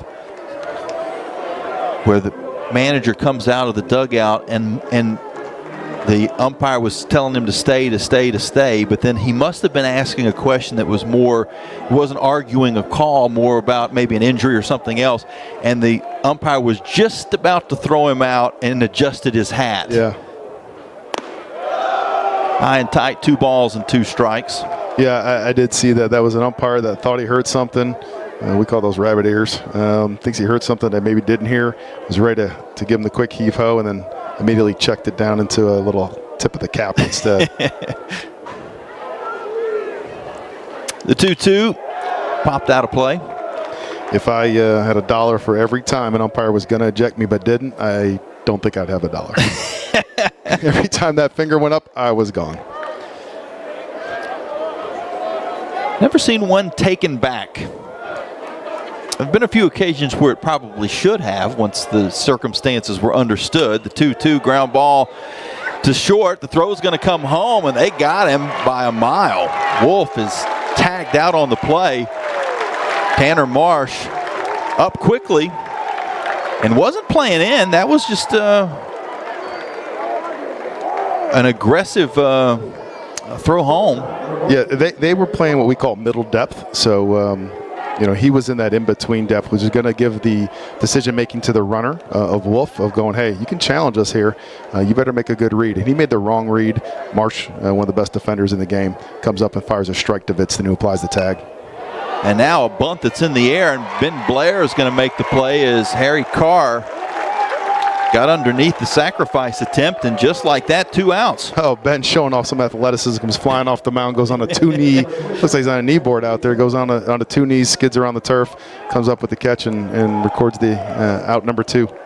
Man on first, 2 outs. And just for clerical purposes, at least as of right now, that initial hit in the inning has been ruled a double that we thought was going to be a single with an error. Yeah, it's a scorer's discretion. I think when they look back at it, I wouldn't be surprised if they change it back to the single, because it's a ball right at DiCandido. He'll tell you he should have that cleanly. He just dropped it. The 1-0 is taken for a strike. 1 ball and 1 strike to Anthony DeCesare. DeCesare had a 2-run homer back in the 2nd inning.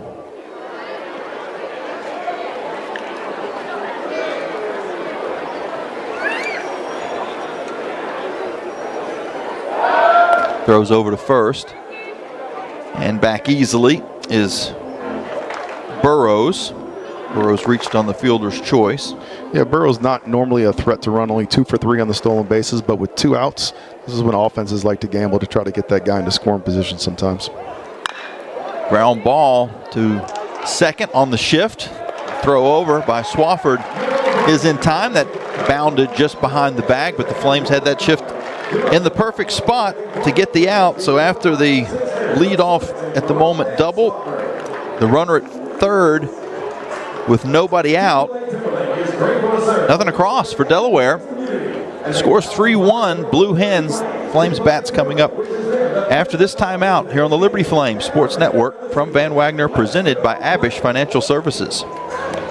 At Carilion Clinic, the success of their employees is based on a culture that welcomes them and nurtures their growth. As the largest nonprofit employer west of Richmond, Carillion's team members are always learning and forever curious. Carilion is more than a healthcare system. It's a team of unique individuals doing what matters most, caring for the community. Visit CarillionClinic.org/careers and search their opportunities. Come join 13,000 employees who are Carilion proud. At Carter Bank, we believe life is best lived full of opportunities and dreams, of goals achieved and promises kept. We've been creating opportunities for more people and businesses to prosper since 1974. That means great local lending, convenient access to your money, accounts and guidance that make it easier to get more done. We are Carter Bank, the preferred community bank of Liberty Flames Athletics. Visit carterbank.com to learn more. Member FDIC, Equal Opportunity Lender. Enjoy Flames baseball with flexibility with a Flames 10-ticket pack. You can mix and match 10 tickets to the games of your choice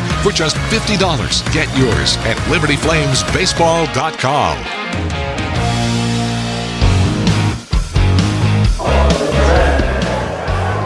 3-1, Delaware up on top of Liberty as we go to the bottom of the 4th inning, and fans that maybe got off work late just now coming into the ballpark or just now tuning in, this is probably not the score that you expected, considering this Delaware squad is giving up over 7 runs a game, and the Flames had Ben Blair on the mound and it still is on the mound, but Delaware has shown that they're a pretty good Friday Conference USA team. They beat Dallas Baptist earlier in the season as Jackson Sorensen gets out ahead in the count. Sorensen struck out his first time up. He's ahead 2-0. As Andrew Callaway, the reliever that has been converted into a starter for this game, catches the zone for a strike. 2 balls and 1 strike.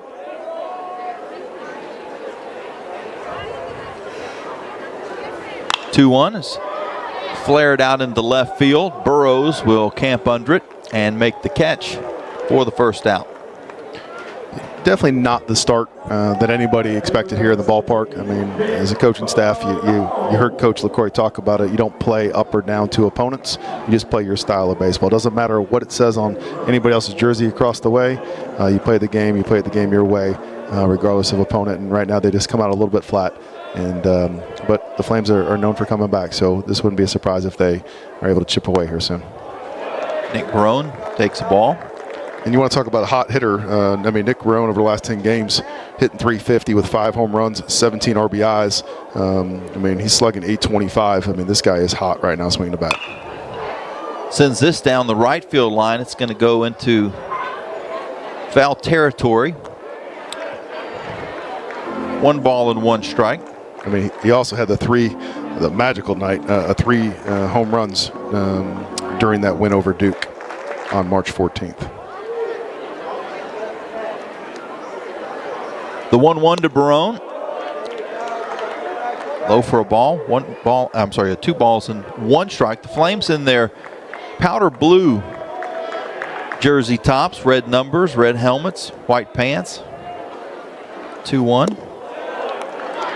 As low as well. 3 balls and 1 strike. And you were talking about the Expos travel league team, little league team. We're not really sure which level of baseball they play at, but they're here at the ballpark as this pitch is soared into the air behind first base. Actually Makes its way to Charles in shallow right field for the catch, and Flames have 2 down. But the Flames wearing a very similar color jersey to the little expos that are at the ballpark today. Yeah, you love to see youngsters at the game, and I used to always love that when they get to take the field and be out there for anthem or stuff like that. Just love having around to see the youthful excitement of those that play the game. Nobody on and 2 outs for Easton Swafford. Swafford flied out to left field his first time up. Easton hitting .266 on the season, checks his swing, and he went behind in the count now 0-2. Callaway has just done a really good job of just mixing and keeping the Flames offense off balance with his off-speed stuff. Ground ball to second, and that's going to scoot through. That little top spin on it makes it all the way out to center field, where Minio will clean it up, but the Flames get a 2-out hit from Easton Swafford. Good 2-strike approach from Easton. Fold on the off-speed stuff, and Callaway tries to sneak in a fastball there, leaves it over the plate. Swafford does a great job of driving up the middle to extend the inning. Man on first now with 2 outs, and Seeley coming up to plate. The right-hander Seeley facing the left-hander Callaway, who throws over to first. Getting back in safely is Swafford. Yeah, pretty good pickoff move by Callaway. That was a little bit of that borderline.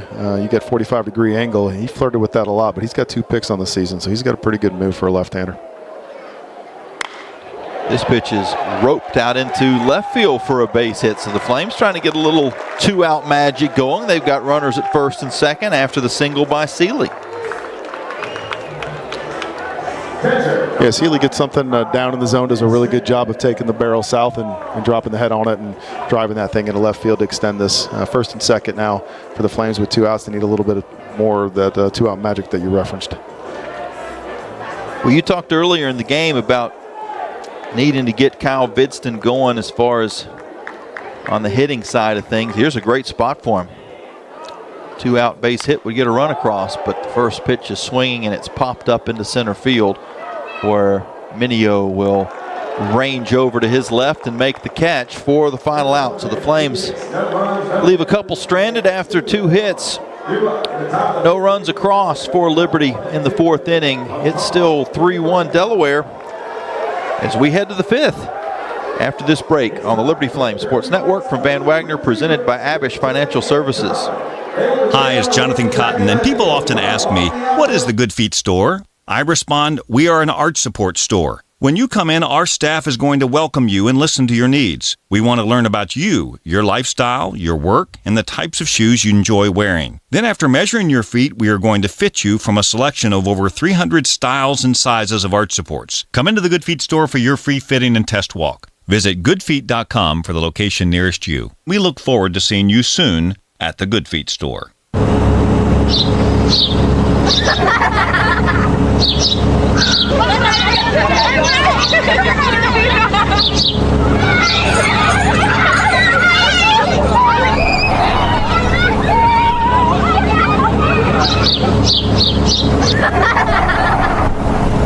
Rogers Heating, Cooling, Electrical, and Plumbing. Your local HVAC experts. Online at callrogers.com. Now back to more Flames baseball from Van Wagner on the Liberty Flames Sports Network, presented by Abish Financial Services. 3-1 Delaware as we head to the 5th. During that half inning, there was a nice, what was it? Taco pizza? Yeah, you don't like taco pizza? Taco pizza? Because we had a taco pizza in the right field corners. They both stumbled across the line during that little relay race there they had going on. I feel like there would have been a DQ for sure. There was a lot of contact there. Of course, you might be able to buy them at DQ if you wanted to. You could get a soft serve with it. But it's a good segue because Allie Zeeland, she runs without having to fight with anybody at the finish line. But she broke a long-standing record. We'll tell you about that here in just a moment as Anthony Charles will lead off the inning for Delaware and takes a strike. And he looks back. Don't think he agreed with home plate umpire Caleb Devier. They're out ahead 0-1. Now the pitch, high and outside. But Zeeland ran her first ever 5K on the track on Thursday at the Penn Relays. 15:26:38 was the time. This pitch is taken for a strike.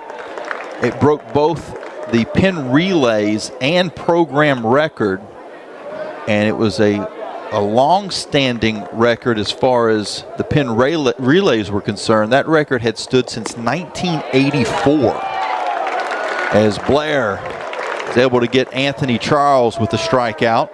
Ben Blair with his 4th K of the day. Caught him looking.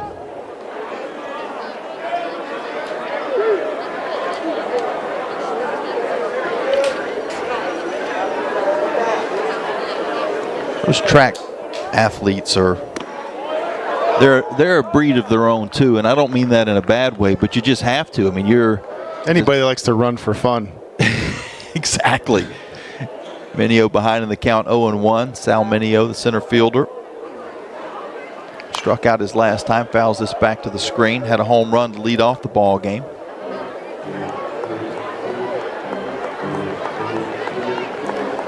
Yeah, if you see me running, if you wait about 10 seconds, you'll see what's chasing me.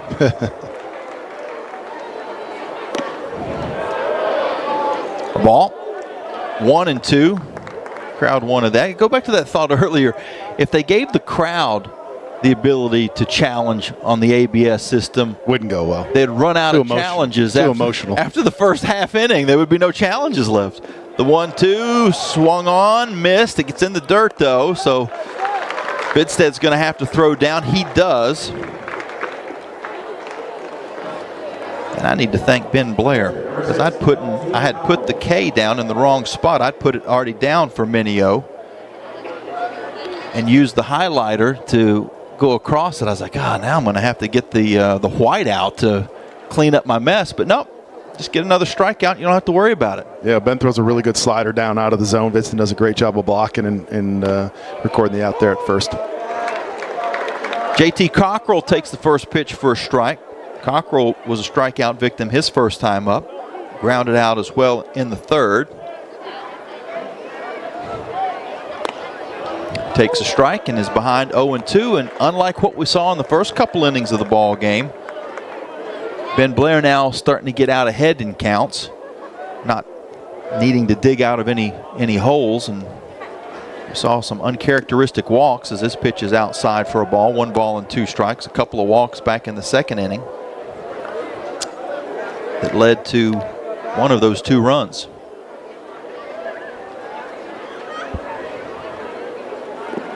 Big swing and a miss, same spot. In the dirt, Bidston throws down. So 3 strikeouts in the inning, and I say the dirt, there is no dirt at Liberty Baseball Stadium behind the plate anyway. There is dirt in the mound. That's the only dirt in the complex. Bidston with a couple of nice plays to assist on Ben Blair's strikeouts, 2 of the 3 anyway. 1-2-3 falls the Blue Hens. Lam's going to try to dig into this 3-1 deficit when we come back after this quick timeout on the Liberty Flames Sports Network from Van Wagner, presented by Abish Financial Services. It's bow time. Carolina legends aren't born. They're handmade, only in Bo's Real Southern Kitchen. It all starts with fresh, never frozen chicken marinated for 24 hours in a flavor-packed blend of bold Southern seasonings. Then we hand bread and fry it to crispy, juicy, mouth-watering perfection. That's not just any chicken, that's the Carolina legend. Order some Bojangles and taste what everyone's been craving since 1977. It's bow time. Turn up the heat. Foster Fuels is a proud partner of Liberty Athletics. Foster has been fostering warm moments for 100 years. Headquartered in Brookneal, Virginia, Foster has been providing exceptional propane and gas services since 1921. Stop by one of our 6 showroom locations across Central Virginia to view our wide range of products.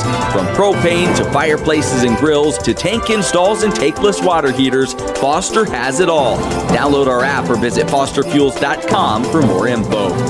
How would you like to track the next Flames baseball game from your very own private area in the Flame Train? Details on how to see the game from our right field locomotive. Just call 434-582-SEAT or go to libertyflamesbaseball.com to get on track.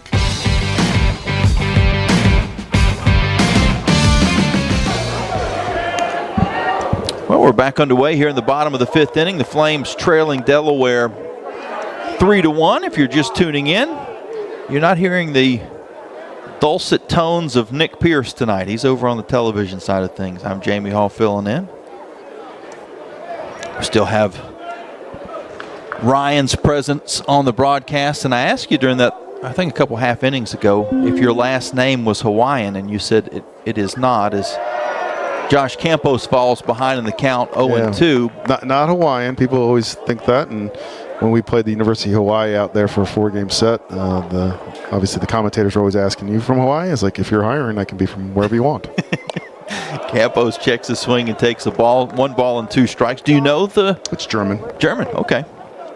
My grandmother was 100% German. She met my grandfather during World War II, so I guess that makes me 25%. 2 balls and 2 strikes as that pitch from Callaway is high. Yeah, Josh Campos leading off, and the Flames got to get something going. They got to get a lead guy on. Got to put some pressure on the bases, try to get this offense sparked. 2-2 is hit hard, but right to the shortstop. Nice play on the spin by Carr. I'm sorry, by Carr, Harry Carr. He throws over to get Campos at first. Yeah, what a play by Carr. He goes to a sliding play up the middle, spins on the turf, pops up and throws over to first. Bolden picks it out of the turf to record the leadoff out of Campos, 1 down. Now back to the top of the order. Tanner Marsh doubled and scored in the first for the Flames' lone run. First pitch to him is inside. I mean, Tanner having a great day so far, 2 for 2. The double to start the game, the triple 2 innings ago. 87-mile-an-hour fastball. Called a strike. 1 ball and 1 strike. And Tanner's been just locked in all season offensively. Popped high in the air in shallow right field. Swirling around a bit to make the catch is Anthony Charles. 2 up, 2 down in the 5th. Callaway's done a really nice job, with the exception of the leadoff double to start the game, of taking care of the leadoff out. And that's something you always drive home to your pitchers and to your defense. Get the lead guy out, takes a lot of pressure off, reduces the chance of a team to be able to score runs against you. Riley DiCandido 0 for 2 on the day. He goes after the first pitch, sends it out into left field towards foul territory, and it's just out of the reach of Noah Burrows. Bounces up on the berm, where several of the Expos are trying to find the ball. Looks like it's just out of their range. They'll find a way to hop that wall or toss one of their buddies over to retrieve that souvenir. There's no doubt about it. Just give it a couple seconds. They'll figure it out. Nope, they squeeze through. A human chain? No, they just used those pinstripes. That's right. They sucked it in and squeezed through a narrow gap to find a way to get to that souvenir. So 1-1 count here to DiCandido. Here's the pitch, foul back and off the facade. We don't have any chance of catching a foul ball where we're at. We got 2 problems. There's a net that goes all the way up, and then another catch net that goes in towards the overhang, but then we also have a glassed in booth. High and tight, 2 balls and 2 strikes. But we've seen over the years especially in some minor league ballparks, some broadcasters make some excellent catches. Yeah, especially the older parks that had those open window access. 2-2 bounces up, 3 balls and 2 strikes. Callaway certainly hasn't shown it in the last couple of innings, but I guess he had a couple runners on in the 4th. But so far this inning, he's been mowing right through, and he does once again as DeCandido comes up empty. And that is the 4th strikeout of the ball game for Callaway, and a guy who's used to coming out of the pen and certainly not pitching 5 innings. He looks like a starter. He has pitched like a starter through most of this game. His team leads 3-1. We'll be back with the 6th after this here on the Liberty Flames Sports Network from Van Wagner, presented by Abish Financial Services. Frank Good Builders is a proud supporter of the Liberty Flames. Frank Good Builders and its partners design and build beautiful custom homes in the Lynchburg and the surrounding areas. From designing a plan to picking out fixtures, Frank Good Builders works with you to design and build your truly custom dream home. Frank Good Builders can be reached at 434-238-3710 or frankgoodbuilders.com. You're listening to Flames Baseball from Van Wagner on the Liberty Flames Sports Network, presented by Abish Financial Services. Time now to check the out-of-town scoreboard, built by Frank Good Builders. Here in Lynchburg, Flames are trailing Delaware 3-1. Get you some Conference USA scores, but a couple of top 25 games that are winding down. LSU and Mississippi State, 7-7 in the top of the 8th. In the bottom of the 7th, Cincinnati leads number 12, West Virginia. And number 10, Virginia, a team that beat the Flames a couple nights ago up in Charlottesville. They're on the road at Pittsburgh, and they are tied 2-2. Duke, who the Flames also played this week, they're on top of number 2, North Carolina, 3-0 in the top of the 5th. Those some scores of regional note in the top 25. Some CUSA scores here in just a moment, as the first pitch from Ben Blair to Bolden is grounded into that shift again. The throw over to first is in plenty of time. The Flames have scouted this Delaware team pretty good. It's been the long ball that's hurt them as far as this ball game is concerned. Yeah, and Delaware's always had that ability. I mean, they have some long ball hitters, especially the top of the lineup. And you ran into Ben, who just made some mistakes on the mound early on, but he settled down nicely here. Sam Winsett, 0 for 2 on the day. Takes the first pitch for a ball. Now a ground ball past Blair, picked up at second by Swafford. He throws over all in one motion for the second out.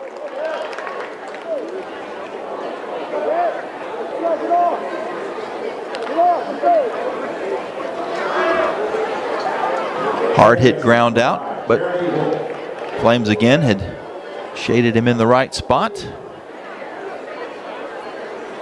We're going to get a quick conversation offensively for Delaware, and that'll give me a chance to try to find a couple of those Conference USA scores that we'd been looking at. Western Kentucky now leads Kennesaw State 5-3 in the top of the 3rd. Florida International is up 3-2 on Dallas Baptist in the 5th. That game in Miami. The Western Kentucky game is in Kentucky. Louisiana Tech 1, Missouri State 0 in the bottom of the 1st in Ruston.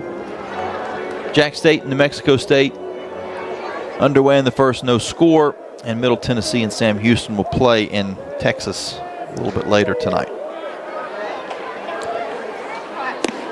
Wolf takes the first pitch for a ball. So far in the game for Ben Blair, 5 2/3 innings pitched. He's given up 3 hits, 3 runs, all earned, a couple of walks, 6 strikeouts, but 2 home runs. Count now evens at 1 ball and 1 strike.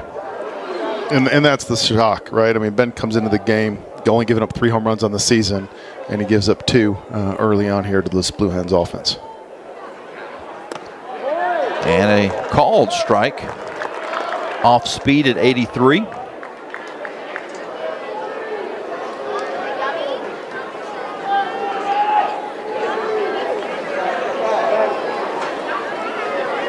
The 1-2. Check swing did not go. 2 balls and 2 strikes. Try to get him to chase. One in the turf. That's a fair call as we get a chance to look at the replay. Now the 2-2 to Wolf. Outside ball 3. Wolf walked and scored back in the second. Doubled. Made it to third and then was thrown out at home on a fielder's choice in his second at bat. The 3-2 pitch, ground ball to short, scooped up by Marsh, throws over. They get the out, and the Flames get 3 ground ball outs. Send the Blue Hens down 1-2-3 in the 6th inning. Liberty still trails 3-1. As we head to the bottom half of the 6th, Jaffe, Sorensen, and Barone. When we return here on the Liberty Flames Sports Network from Van Wagner, presented by Abish Financial Services. Every great athlete knows the final minutes of the game are where champions are made. Whether it's the last inning, the 4th quarter, or overtime, every move counts. One smart play can seal the win, and one mistake could cost it all. The same can be said for retirement. I'm Abe Abish, founder of Abish Financial Services. Those last 5 to 10 years before you retire, that's your final stretch. At Abish Financial, we can help build a game plan for taxes, healthcare, and income for the years ahead. Call us for your customized retirement playbook, 571-406-4411. If you're over 59 and have $500,000 or more of investable assets, we can create your plan complimentary. 571-406-4411 or visit abishfinancial.com. Investment advisory services offered through Abish Financial Wealth Management, LLC, a registered investment advisor firm. Insurance services offered through Abish Financial Services, Inc., licensed in Virginia.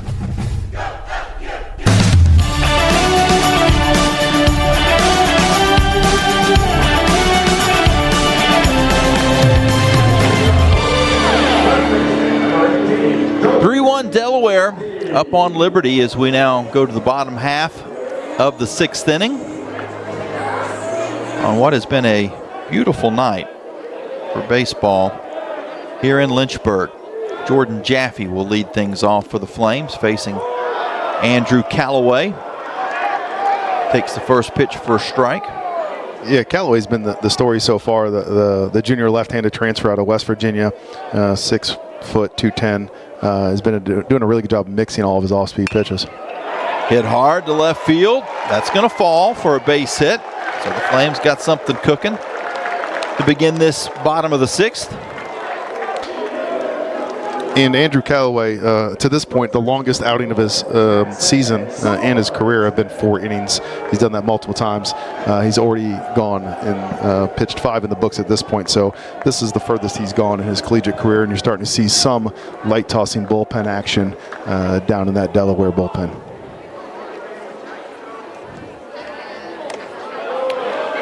High and tight, 1 ball and no strikes to Jackson Sorensen.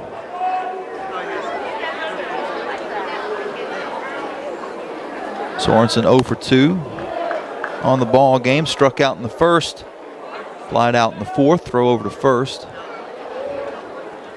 And Jaffe's back in easily.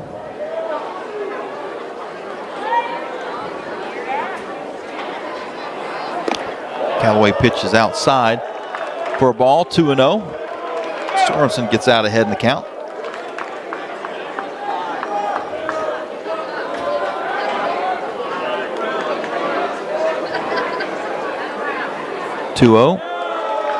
Further out. 3 balls and no strikes. And now you wonder, as we see some movement down in the Delaware bullpen, if it might be getting close to the max out time for Callaway. strike call. 3 balls and 1 strike. As a pitching coach, how do you approach that? What number do you put on a guy who's not started all season? Is it a feel thing? Is this pitch is sliced out into left field, but it's going to hang up just enough for Burrows to make the catch for the first out? Pretty good piece of hitting there by Sorensen. Stays on it, goes the other way. Hard hit, just right at him, right at the left fielder for an L7. 1 out, man on first, and the hot hitting Nick Barone coming to bat here.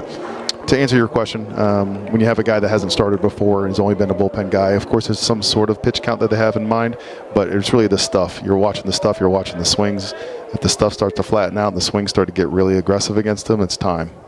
Barone hits this hard, but right at the center fielder. It's going to fall in front of him, though, for a single. Nick Barone was able to get that to die at just the right time for a base hit, and the Flames now have runners at first and second with 1 out. And as we were just talking about it, right, this is a guy that hasn't gone this deep in a ball game in his collegiate career. His 3rd time through the lineup. Jaffe puts a good swing on it. Sorensen hits a hard liner to left. Barone hits him up the middle there. Those are 3 really good swings, which tells you the stuff is becoming more hittable. And as a coaching staff, we're going to get a mound visit here from Delaware to check on the reliever who hasn't gone this far, because you're starting to see those better swings we were talking about. And when an offense looks comfortable, it's time to make a visit, see if you can break the momentum and potentially make a change here soon, as your guy might be running out of gas.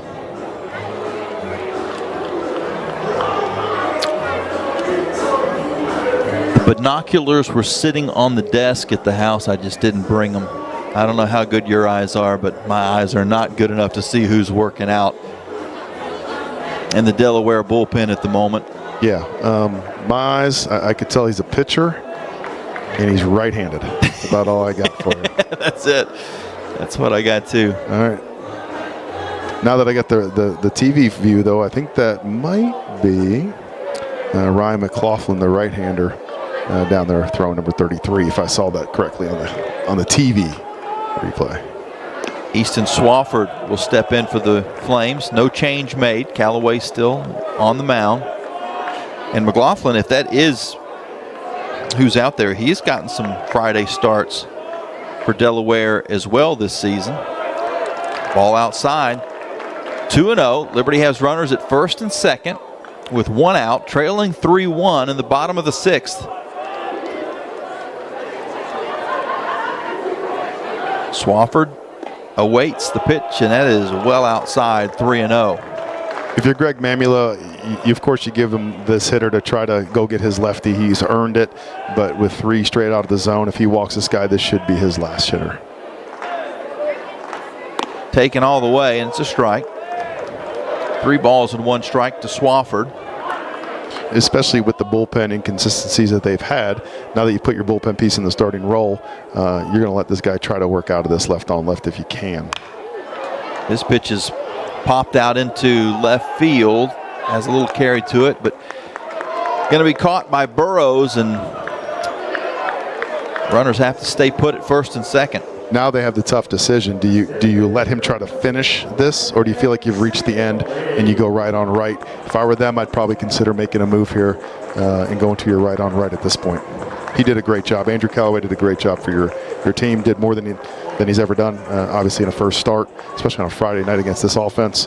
And there is Coach Mamula out there to take the ball, pat him on the back, and make the call to the bullpen. Well, we'll get you the numbers on who's coming in right after this quick break.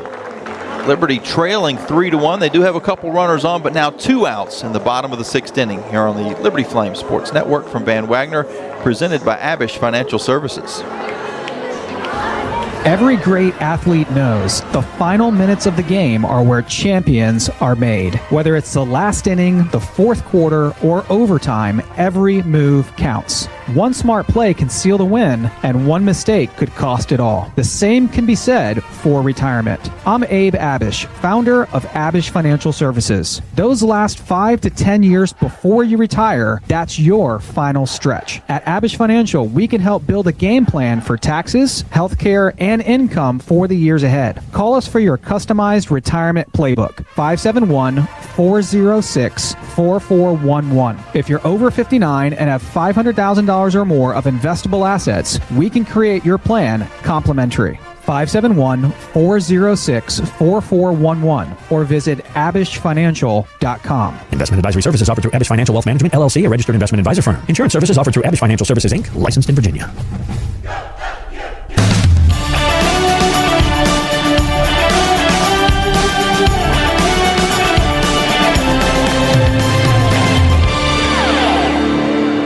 Ryan McLaughlin is the new pitcher for the Blue Hens. The right-handed junior, 6'2", from Berlin, Maryland. One of 3 Blue Hens that earned a 4.0 GPA, so we know he's got it on the academic side of things, and see what his numbers are here on the athletic side of things as well. Mentioned that he got some Friday starts this season. Certainly wouldn't have been surprised if he was in there today. Yeah, McLaughlin on for his 13th appearance of the season. To your point, has had 7 starts, so has been a counted and reliable starter for them for the first half of the season. A 6.12 ERA, 42 2/3 innings, 54 hits, so he does get hit around a little bit. Only 17 walks to 29 strikeouts, so not a big punch-out stuff guy, but you'll see 90 to 92 from him from a low 3/4 right-handed slot with a curveball and a split changeup that he likes to throw. But this could be good for the Flames with the opponent batting average number being what it is. Landon Seeley with runners at first and second, but 2 outs, takes the first pitch for a strike.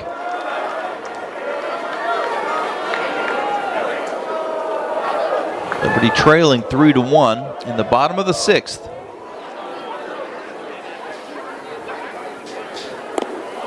The 0-1 from McLaughlin bounces up. Cockrell keeps it in front.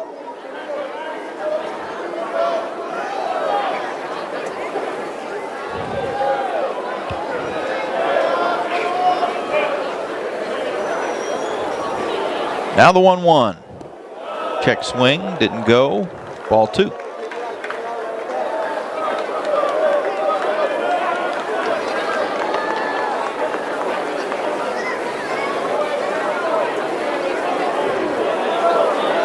McLaughlin comes set and delivers, fouled off. 2 balls and 2 strikes.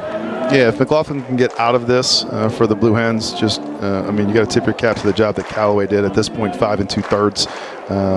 Scattered 7 hits, mostly with 2 outs, and only responsible for 1 run at the time, but is responsible for the runners on first and second.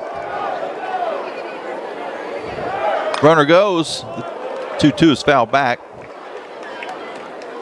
I said singular runner goes at first because initially it was just Jordan Jaffe that took off, but a few paces later, Nick Barone was in motion as well. Yeah, when you're in a double steal, it's the backside's guy's job to see the first guy make his move, and then you to follow. Was a little bit of a delay there. 2-2 is sprayed foul.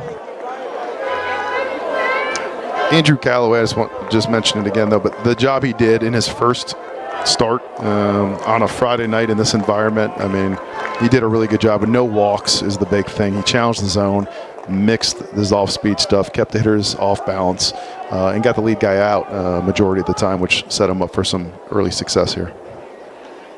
The 2-2 pitch, out in front of it was Seeley, strike 3.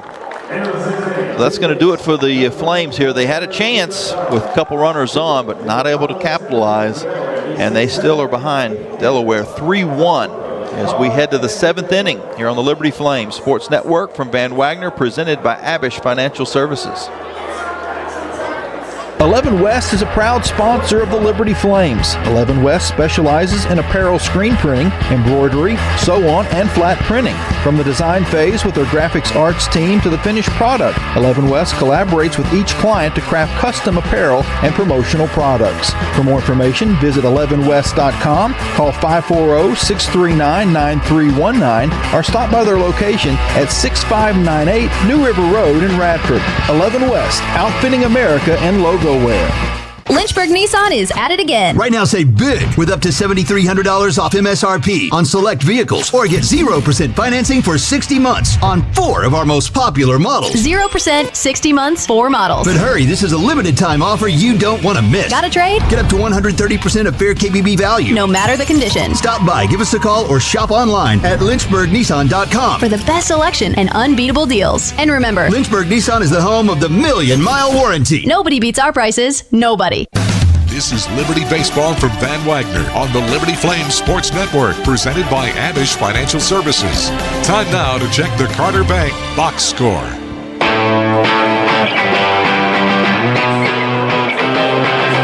3-1 Delaware over Liberty as we now go to the 7th inning. 3 runs on 3 hits, 1 error for the Blue Hens. Flames 1 run on 7 hits and no errors. Ben Blair pitching for Liberty. He's given up those 3 earned runs, 6 strikeouts, 2 walks, and his pitch count now up to 86.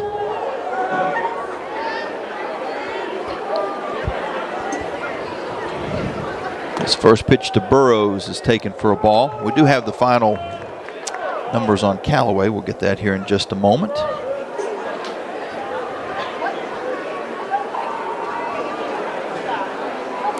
Ooh. Pitch inside. What did it hit? Yeah, it hit him.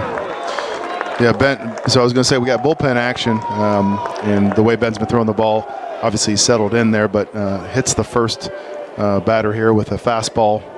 Has a little too much run on it. Starts it in. It looks like I think it caught him on the arm. So leadoff guy aboard with an HBP again. Not the characteristics that we usually see from Ben Blair. I think he's got 2 walks and an HBP at this point. Usually limits his free passes, so Ben's not his sharpest, and he'll be the first to tell you. But you're starting to get the left-hander in the bullpen for Liberty going, and as you mentioned, the pitch count's starting to get up there a little bit for Ben. Harry Carr squares the bunt, pulls back, takes a strike. Carr actually popped up a bunt back in the 4th inning. Yeah, he showed sacrifice. I would anticipate it again if they trust him here. And there it is, so we'll see if he can execute it. Pulls back and takes a ball. And the Flames are set up to be crashing, so their first baseman and third baseman are charging on delivery as they see hands from the hitter. 1-1, bunted foul. So Carr has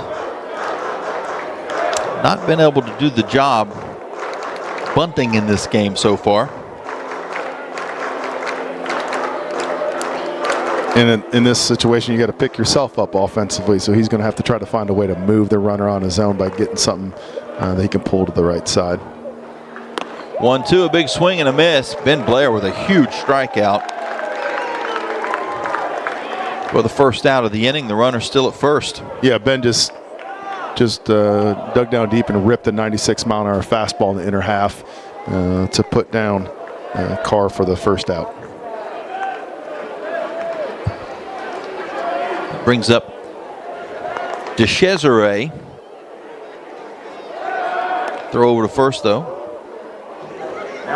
Scampering back in safely is Burrows.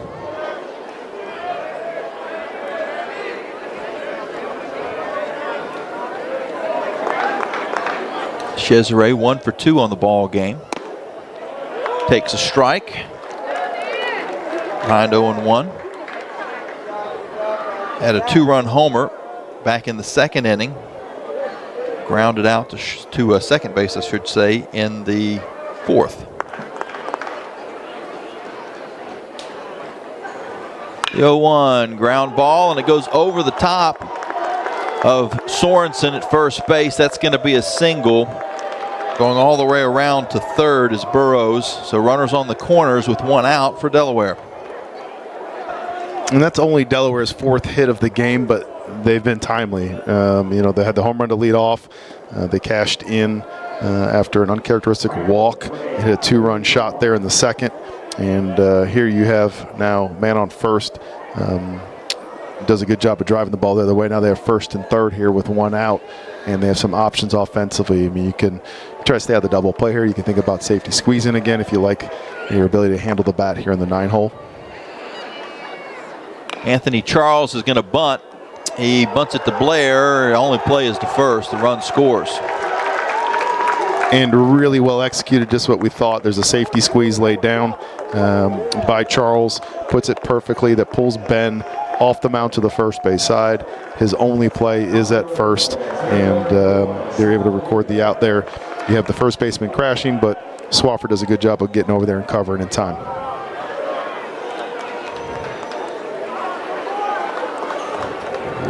Bit of a conversation between Kyle Vidston and Ben Blair. There's a runner at second, now 2 outs. 1 run in, Delaware leading 4-1 in the top of the 7th. And this is a stall tactic to give the coach just a little bit of time to think about, is his bullpen ready? Does he like the matchup? Does he not like the matchup? Because you have the left-hander ready in the bullpen for the left-hander Minio, who did hit the home run earlier on. But I think coach likes his matchup with his guy, Ben Blair, on the mound, so I think he's going to stay with him here. Pitch count up to 95 for Blair. First pitch to Minio is sent out into center field for a base hit. The runner around third is going to score easily. So DeCesare makes it 5-1 Delaware. Gives Sal Minio his second RBI of the day. And that might be closing. This might be the end for Ben. I don't know. They might give him one more hitter here, but like to get him a clean inning for your reliever. Now you have 2 outs, man on first, and Cockrell coming up to plate. LT Cockrell 0 for 3 on the day. First to throw over. Back in safely is Minio.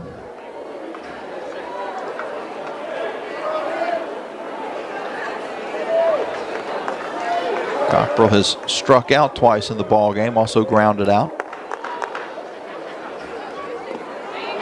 Takes a big cut, but comes up empty on the off speed.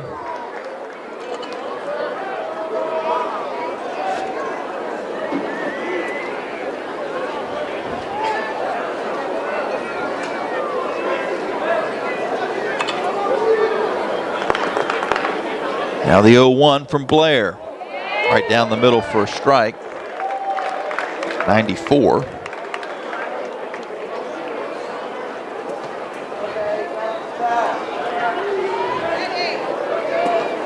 Minio does have 12 stolen bases on the season in 15 attempts. This pitch is in the dirt. It's just hard to say. in the turf, yeah.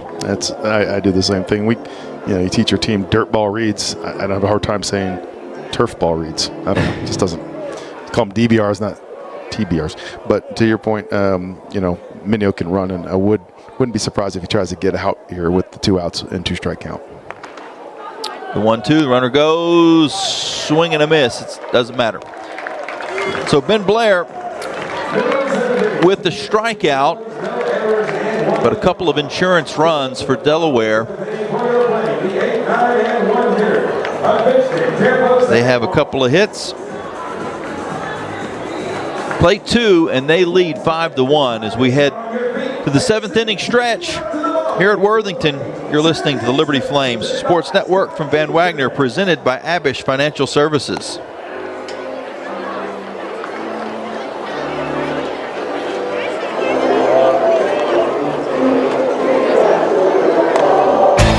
Flames Nation, this is Liberty Baseball head coach Bradley LaCroix. My family and I are proud Flames Club members and invite you to join in training champions for Christ on and off the field. Whether you're at the game or cheering from home, your support is valuable and directly impacts our student athletes. Memberships start at just $75 and comes with great benefits like access to premium seating, hospitality, and parking privileges. Join today. Visit libertyflamesclub.org. The Liberty Flames thank Segra for their support. Segra collaborates with companies to offer business-only, carrier-grade connectivity, cybersecurity, voice and cloud solutions tailored to meet their diverse needs. Segra offers these solutions across a fiber network that spans 28 states in the U.S. and is headquartered in Charlotte, North Carolina. They can be reached at Segra.com or 833-GO-SEGRA. Segra, a proud partner of the Liberty Flames Sports Network from Van Wagner. Now, back to more Flames baseball from Van Wagner on the Liberty Flames Sports Network, presented by Abish Financial Services.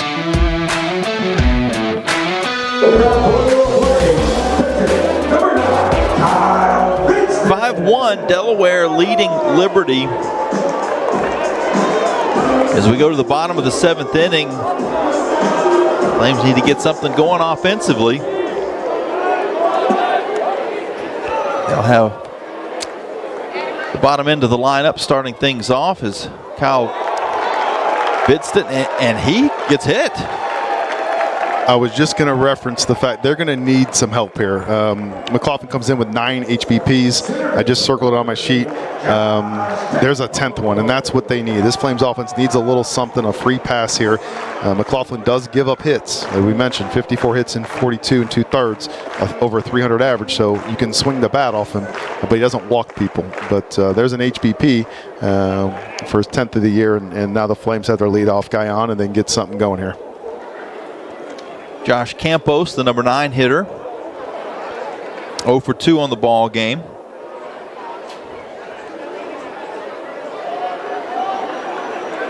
Got a little bit of a delay.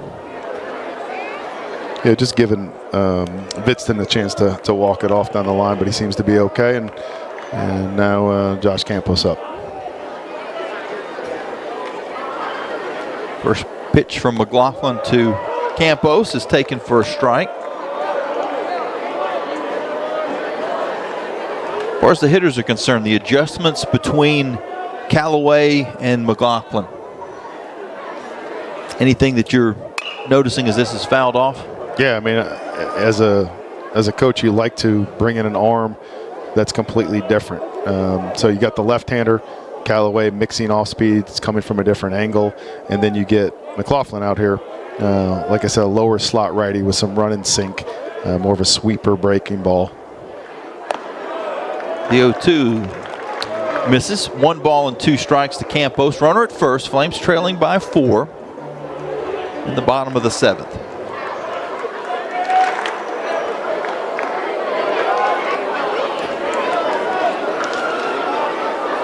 The 1-2 foul back. Just got a piece to stay alive.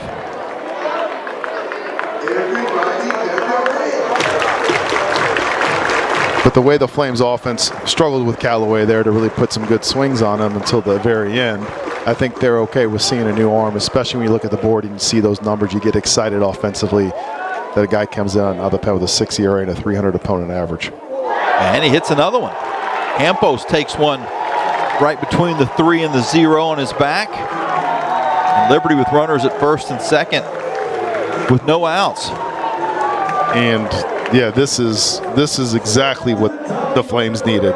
You needed to get the 8-9 on, rolled over the top of your lineup, and like we talked about earlier, Marsh has been hot all year. He's been locked in. You have first and second, no outs, and the Flames are starting to threaten and get things cooking. The comeback kids this is not unfamiliar territory for them. We see some stretching down in the Delaware dugout, but nobody throwing at the moment. Tanner Marsh is 2 for 3 on the day. The first pitch to him is taken for a strike. Marsh doubled in the first, tripled in the third, and then popped out in the 5th.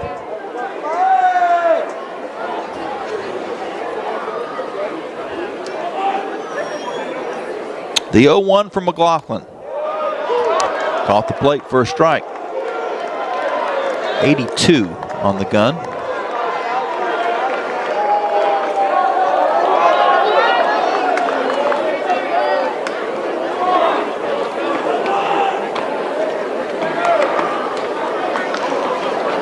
The 0-2 foul back to the screen. We've got this great technology that we have in front of us that shows, of course, release speed, spin rate, vertical break, horizontal break, exit angle on the batter side, exit velocity, and so on. As this 0-2 is hit hard into the gap and right center field. It's going to take a bounce in front of the right fielder, Charles. 1 run scores. The throw comes into second. We're sliding in safely with a double as Tanner Marsh and the Flames have cut the lead down to 5-2. Wow, Tanner has been clutch all year long. He continues to step up in big moments. He's having a great day. That's his third hit of the game, 2 doubles and a triple. Here he gets the double, drives the 91-mile-an-hour fastball into the right center gap for the RBI. The Flames have got something cooking here now. Second and third, no outs with DiCandido stepping into the box. Vidston scores. Campos is at third. And standing at second is Marsh. McLaughlin fires in for a strike. DiCandido is 0 for 3 on the day. He has struck out twice, but all 3 of his plate appearances to this point were against Callaway. The 0-1 also taken for a strike. Pretty good breaking ball there from McLaughlin. Drops in an 80-mile-an-hour curveball to get to the 0-2 count. And so Dito's going to have to go in a 2-strike mode here and find a way to pick up this RBI. Man on third here. Second and third, no outs. High and outside. 1 ball and 2 strikes.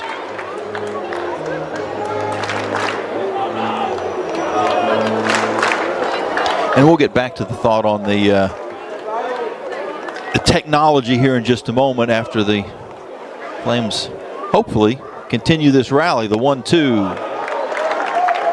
High and outside. 89 on the fastball, but it misses. And with no outs and a runner at second and third, DiCandido now faces the 2-2 pitch. Swung on and missed. To third. So now you have Marsh at third, 1 out. Jeff's at third. So now you have Marsh at third, 1 out. Jaffe up. You got infield back. RBI situation again here for Liberty. Check swing is taken for a strike. Did you see on the replay if that ball did hit Campos? I don't think it did. I think it was the third baseman just trying to smack the tag down, and he never actually caught the ball. The 0-1 is high and tight, 1 ball and 1 strike. So even though DiCandido punches out in that situation, the Flames are still able to pick up the run with the catcher Cockrell coming up trying to back pick Campos there. 1-1, ground ball to third. Nice play by the third baseman, wins it. But the run will score on the put out to first. And that was 3 inches away from being a double in the corner. So give full credit to Winsett, but the Flames have been able to work 3 runs across in the 7th, and they cut the lead down to 5-4. Yeah, Jaffe does a good job offensively of getting the ground ball that he needs for the RBI. It's a chopper off the turf. Winsett is fully extended there. Like you mentioned, only 2-3 inches away from a ball getting down the line. But a great at-bat by Jaffe picking up the RBI. Flames cut the lead to 1.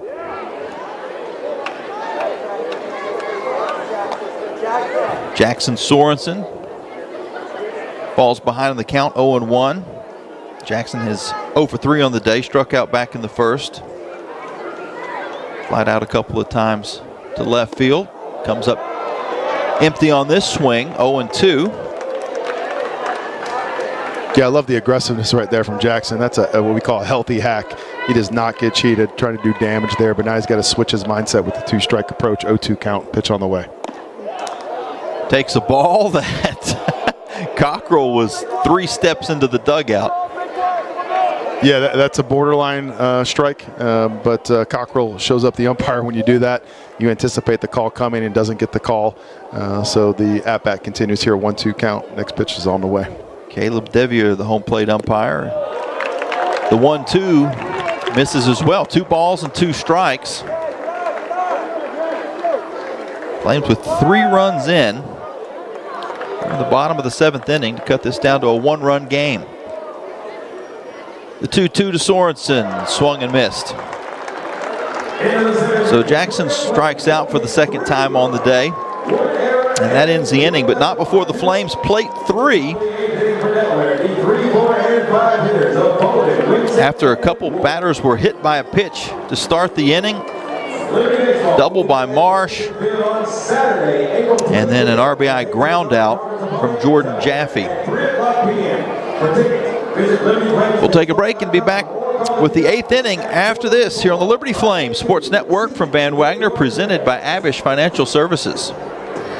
Have you downloaded the Liberty Flames mobile app? If not, what are you waiting for? The Liberty Flames mobile app is your lifeline to Flames athletics. Get the latest news on your favorite teams. Find upcoming schedules. Buy and download tickets to the next game. Listen to podcasts and hear our online Liberty Flames Sports Network audio broadcast. High fly ball, deep center field. Snyder going back. It's out of here. It's all on the Liberty Flames mobile app. Download it for free from your mobile app store today. Thousands of our teammates make and deliver 300 of the world's best brands and flavors, locally. From the heartland to the coast, in big cities and small towns. Our products are moving, and our trucks are rolling. We share a passion and a purpose, and we love to refresh and serve our communities. We are Coca-Cola Consolidated, your local bottler. Enjoy Flames baseball with flexibility with a Flames 10-ticket pack. You can mix and match 10 tickets to the games of your choice for just $50. Get yours at libertyflamesbaseball.com.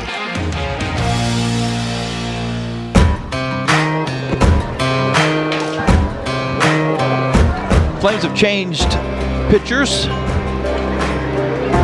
Tyler August will now take the mound. So we've got the final numbers on Ben Blair. I still owe you the numbers on Callaway as well. We'll get you both of those here in just a moment. But as far as Tyler August and what he looks like. Yeah, Tyler August, the junior right-handed pitcher out of Newcastle, Delaware, the Delaware transfer. So going against his former squad, throwing the ball really well as of late. 18th appearance as he takes the mound here. 4-0 record, a 2.57 ERA, 1 save, 28 innings, 18 walks, 37 strikeouts. He's got electric stuff. You'll see 93 to 95 with a heavy dose of cutter and change. His first pitch to Evan Bolden is popped high in the air on the infield. Making the play at first is Jackson Sorensen for the first out. It's about as quick a work as you can make of your first batter of the game. Third baseman, number 22, Sam Winsett. Sam Winsett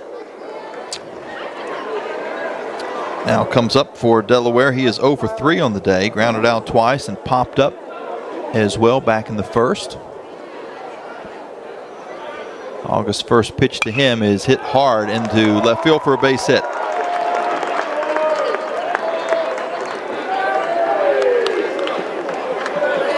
Brings up Jeremy Wolf. The final numbers on Ben Blair: 7 innings pitched, 5 hits, 5 runs all earned, 8 strikeouts and 2 walks. 100 total pitches thrown. Yeah, Ben will tell you he didn't have his best stuff. I mean, the 2 walks plus an HBP, just uncharacteristic of him. And this Delaware team was able to cash in and put some big swings on him early in the game. He settled down nicely there in the middle, but then ran out of gas, I thought, there a little bit in the 7th. First pitch from August is a strike to Jeremy Wolf. Wolf walked and scored back in the 2nd. Got a double in the 4th and grounded out in the 6th. The 0-1. Ooh, lined into the Flames dugout fencing. Looks like everybody's okay.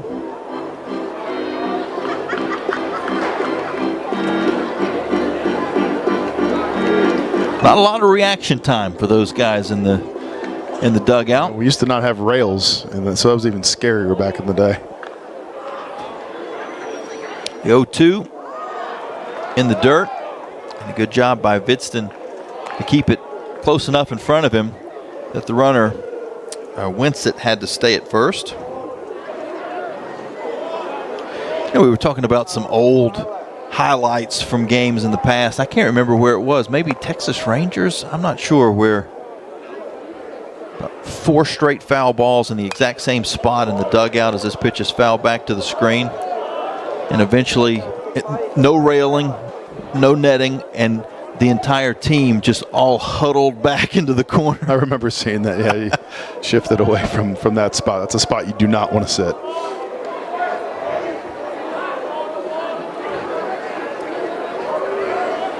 1-2 count to Jeremy Wolf. August fires, and it's back up the middle off the mound. Scooped up by Marsh. He steps on the bag and throws to first for the double play. How about Tanner Marsh for the play of the game? We'll see. Definitely a nominee at this point. And Liberty gets out of that inning with nothing across. They trail 5-4 as we head to the bottom of the 8th here on the Liberty Flames Sports Network from Van Wagner, presented by Abish Financial Services. Turn up the heat. Foster Fuels is a proud partner of Liberty Athletics. Fostering warm moments for 100 years, Foster has been providing exceptional propane and gas services throughout Central Virginia and surrounding areas. From propane to fireplaces and tank installs to tankless water heaters, Foster does it all. Visit fosterfuels.com or download the app to order fuel, pay your bill, and more. Get the customer service you deserve and turn up the heat with Foster Fuels and the Liberty Flames. The Flames play here. You're locked into Liberty Baseball from Van Wagner on the Liberty Flames Sports Network, presented by Abish Financial Services. 5-4 Delaware. Flames half of the 8th. But we promised you the final numbers on Callaway. And Andrew Callaway's numbers we will give you just as soon as Stat Broadcast comes back. You know what? Online. I'm going to go ahead and lead them off then. We got 5 2/3 for Andrew Callaway, 7 hits, 1 run, 1 earned, no walks, 4 strikeouts in his first college start. Great job by that young man of giving his team a chance here. But the Flames have come back off the reliever. McLaughlin put a 3 spot up here in the bottom of the 7th, and they try to tack on another one here as they're down 5-4 in the bottom of the 8th, leading off with the hot hitting Nick Barone, who singled in his last at bat. Barone, the righty, digs in and gets hit. That is the 3rd hit by pitch by Ryan McLaughlin. And the 2 that he had back in the 7th inning came back to haunt him as both those runners scored. Barone takes one off the arm, and he'll trot down to first. That is his 12th HBP on the season, so he's been he does struggle with arm side command, does plunk some hitters from time to time, and this is the recipe for the Flames. They're going to go ahead and call an offensive timeout, talk about what they're doing here with Swafford up at the plate. It could be an obvious sack situation. I know the Flames do like to show early safety and then pull back, early sacrifice, then pull back and try to slash if the runners are, if the first and third basemen are crashing down on them. So we'll see what they like with the Swafford matchup here. Either lay it down and sacrifice if you like the hitters behind them. If you are a little uncertain there, maybe you do try to give him the slash green light, which allows him to pull back and rip a ball if he gets something over the plate. Conversation breaks up. Swafford, who is 1 for 3 on the day. You also have Barone, who can run, right? I mean, he's 15 of 15 on the bases, so this could be an opportunity to maybe even fake bunt, give your guy a shot to grab a bag. They're showing sacrifice here early. Looks like a slash situation to me. Swafford squares around the throw over to first, is not in time.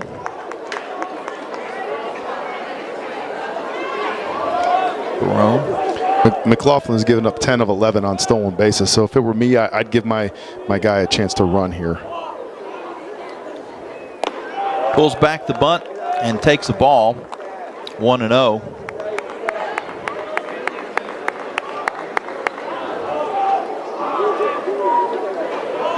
Flames down by 1.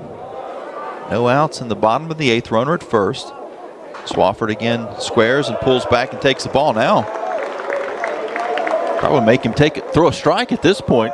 Yeah, I would do the same thing. I'd show the early sacrifice and pull back to slash. Obviously, there's some command issue here when he sees the bat out over the zone, so I'd stick with that fake bunt approach. 2-0. Catches his own for a strike. Swafford didn't agree. 2 balls and 1 strike.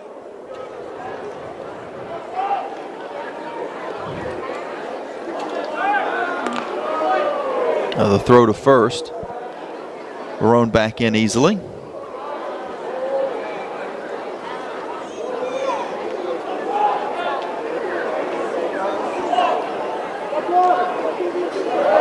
Runner goes. The throw down is not in time. Barone almost popped off the bag, but he gets his hand down before the tag.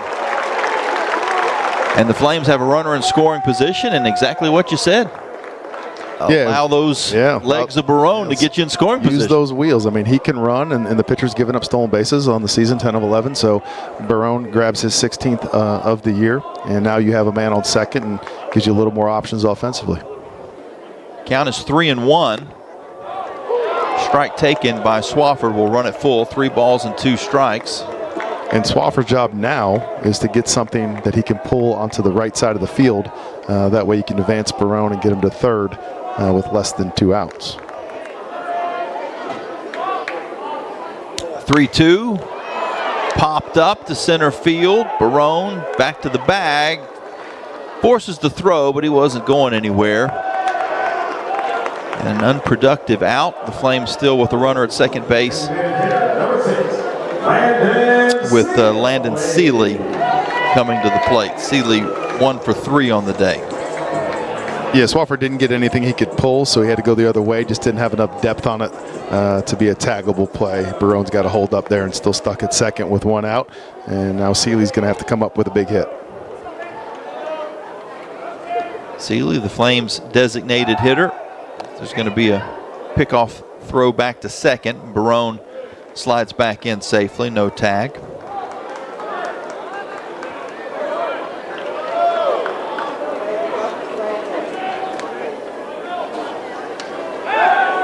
Another throwback, once again safe.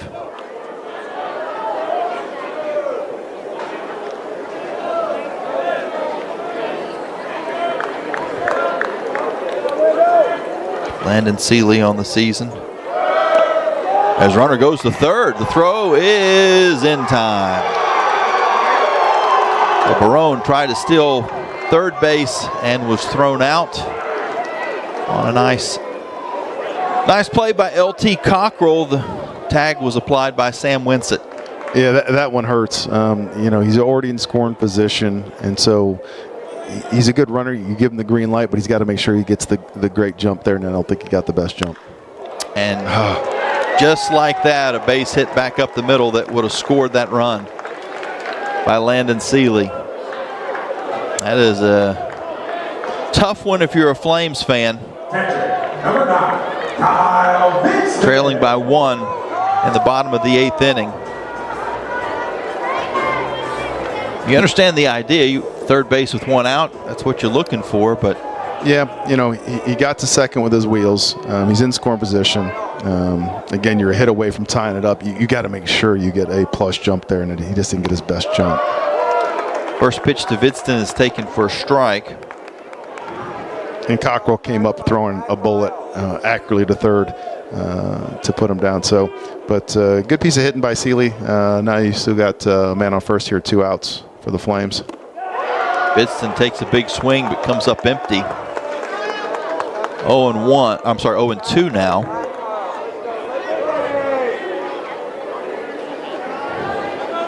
Vidston was hit by a pitch his last time up. Came around to score. Grounds this foul down the third base line.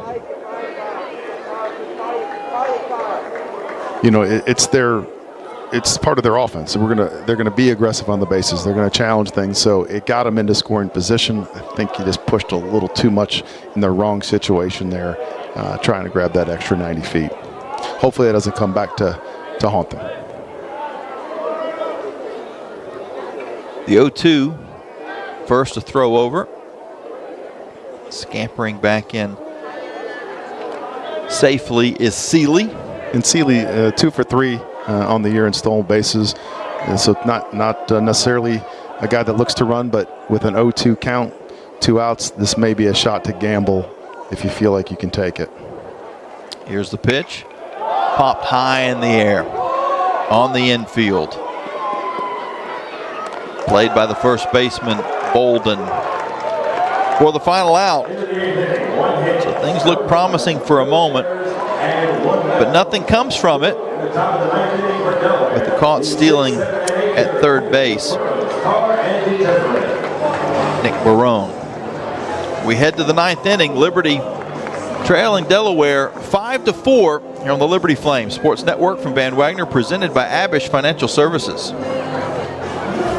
Every great athlete knows the final minutes of the game are where champions are made. Whether it's the last inning, the fourth quarter, or overtime, every move counts. One smart play can seal the win, and one mistake could cost it all. The same can be said for retirement. I'm Abe Abish, founder of Abish Financial Services. Those last 5 to 10 years before you retire, that's your final stretch. At Abish Financial, we can help build a game plan for taxes, healthcare, and income for the years ahead. Call us for your customized retirement playbook, 571-406-4411. If you're over 59 and have $500,000 or more of investable assets, we can create your plan complimentary. 571-406-4411 or visit abishfinancial.com. Investment advisory services offered through Abish Financial Wealth Management, LLC, a registered investment advisor firm. Insurance services offered through Abish Financial Services, Inc., licensed in Virginia.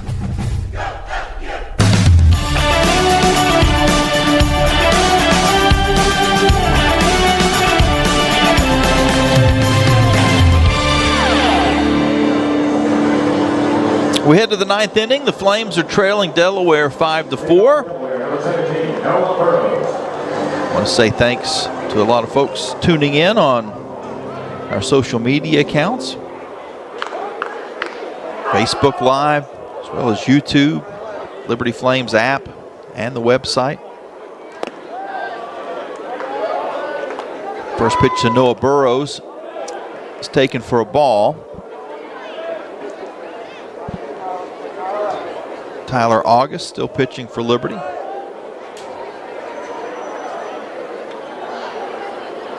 The 1-0 popped up and out of play. August gave up one hit back in the 8th inning, but an outstanding double play, 6-3, from Tanner Marsh. Yeah, there aren't many people in college baseball that make it look that easy, and Tanner does it routinely. Smooth. 1-1, foul back to the screen. He uses his feet to get himself the best hops, which all great infielders do, and so it makes it look so easy. But what's impressive to me is then he is on the run across the bag, elevating and throwing a strike over to first. It's impressive to watch him play defense. 1-2, swung on and missed. Burrows goes down. August with his first strikeout of the day. Yeah, nicely located off-speed pitch down and out of the zone. The bottom dropped out of that there and was able to get Burrows for the strikeout. 1 out, nobody aboard. Carr up to plate for the Blue Hens. First pitch to Carr almost hit him inside. Harry Carr has struck out twice in the ball game, also popped up a bunt back in the 4th.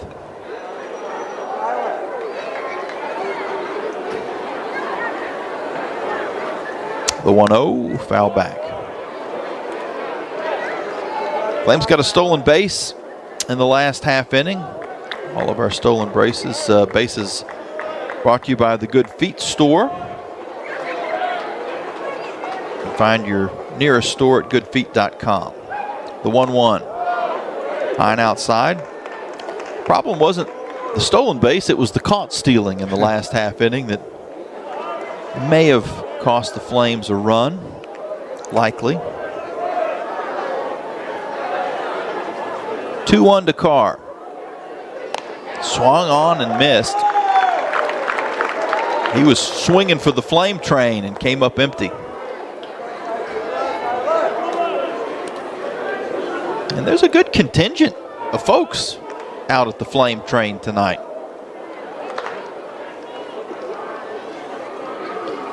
Two popped up. Shallow left field. Who's got it? It's going to be Barone as he comes in to make the play.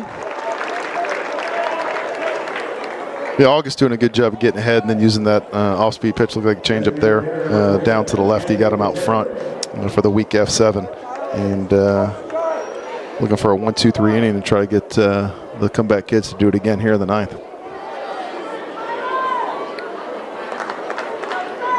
Anthony DeCesare takes the first pitch for a strike. DeCesare had 2-run homer back in the second. Singled and scored in the seventh. Grounded out in between. Nobody on, 2 outs. Here's the pitch. Just missed. 1 ball and 1 strike. Now the Flames have certainly been the comeback kids all season long. Even earlier this week, a comeback against Duke. They're going to have a chance for that in the bottom half of the inning. 1-1. Comes in high, 2 balls and 1 strike.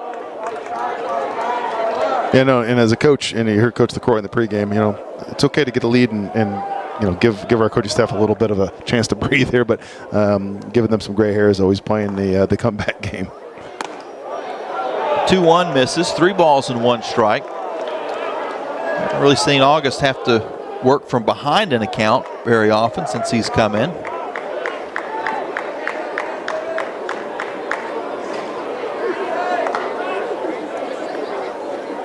Here's the 3-1. Called strike. 3 balls and 2 strikes. 92.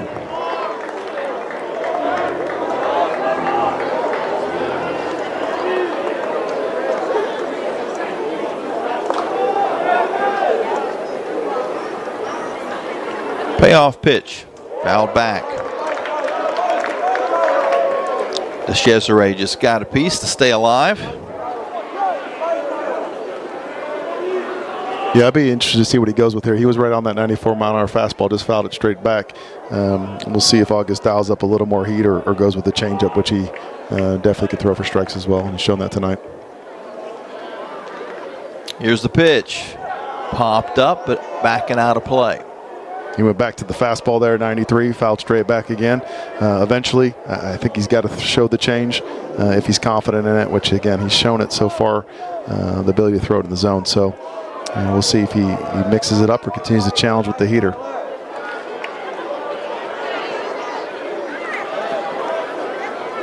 Base is empty here in the top of the ninth. Here's the pitch. Low, and it got away, but not far enough to advance any further than just the walk. So with 2 outs, a base runner for Delaware. Yeah, Tyler went with the fastball again, just pulled it. Probably trying to do a little too much after he got 2 fouled back on him there. So 94-mile-an-hour fastball just yanked to the backstop. So now the Blue Hens got a 2-out runner on here and trying to extend the inning. Well, you never know when insurance is important. And it's certainly in a spot like this, a 1-run game is as tenuous as it can get. But we saw a couple of nights ago up in Blacksburg on the softball side of things that Flames were leading 7-4, got 3 insurance runs in the top of the 7th as this pitch is low and the runner goes and slips out of the hand of Kyle Vidston. So Delaware will now have a runner at second base with 2 outs and a 1-0 count to Anthony Charles. But finish that thought real quick. They scored 3 runs in the top of the 7th inning. You're up by 6, and you think, well, you probably didn't even need those. Final score was 10-9. Yeah. Needed every single one of those runs. So you know Delaware is going to do anything they can here to try to get this insurance run across. Anthony Charles awaits the pitch and swings and misses to even the count at 1 ball and 1 strike. Yeah, Anthony DeScherzer grabbing that stolen base. I mean, that's his first of the year. He was 0 for 2 at that point, so I don't think anybody was anticipating him running. But again, with 2 outs and you're up 1, it's worth a shot here to try to grab the bag, and they do. Really good changeup there by Tyler August to tie up the count 1-1. The 1-1 swung on and missed. I got a piece of it, but back into the mid of Vidston. 1-2 to Anthony Charles. Yeah, he went back to the changeup, so back-to-back changeups. Again, he's pulling the string on it. Really good speed differential. Seeing 81-mile-an-hour changeups and 94-mile-an-hour fastballs. That's a big-time differential. Timeout's been called, and I'm not sure. Tyler stepped off. I think he's addressing the pitch count, the pitch clock. I don't think it was reset, and he was trying to draw attention to it without being penalized for a delay in the pitch clock.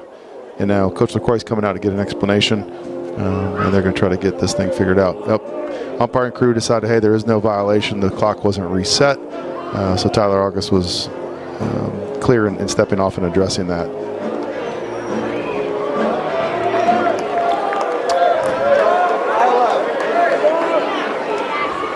Now we have the 1-2 from August. And it's swung on and missed by Anthony Charles. Tyler August does a good job of getting out of the inning. The Flames have a little bit of work to do. They've got 3 outs to score at least 1 to extend the ball game as the Flames trail 5-4 heading to the bottom half of the 9th inning. Here on the Liberty Flames Sports Network from Van Wagner, presented by Abish Financial Services. Hey, you look like you could use a nap. No, not a nap, an app. The Liberty Flames mobile app. It's your lifeline to Flames athletics. Get the latest news and your favorite teams, upcoming schedules. You can buy and download tickets to the next games and listen to podcasts and hear our online Liberty Flames Sports Network audio broadcast. It's all on your new app, the Liberty Flames mobile app. And of course, it's free from the App Store or Google Play. Get it. At this time, the app will no longer make you a sandwich. Flames Nation, this is Liberty Baseball head coach Bradley LaCroix. My family and I are proud Flames Club members and invite you to join in training champions for Christ on and off the field. Whether you're at the game or cheering from home, your support is valuable and directly impacts our student athletes. Memberships start at just $75 and comes with great benefits like access to premium seating, hospitality, and parking privileges. Join today. Visit libertyflamesclub.org.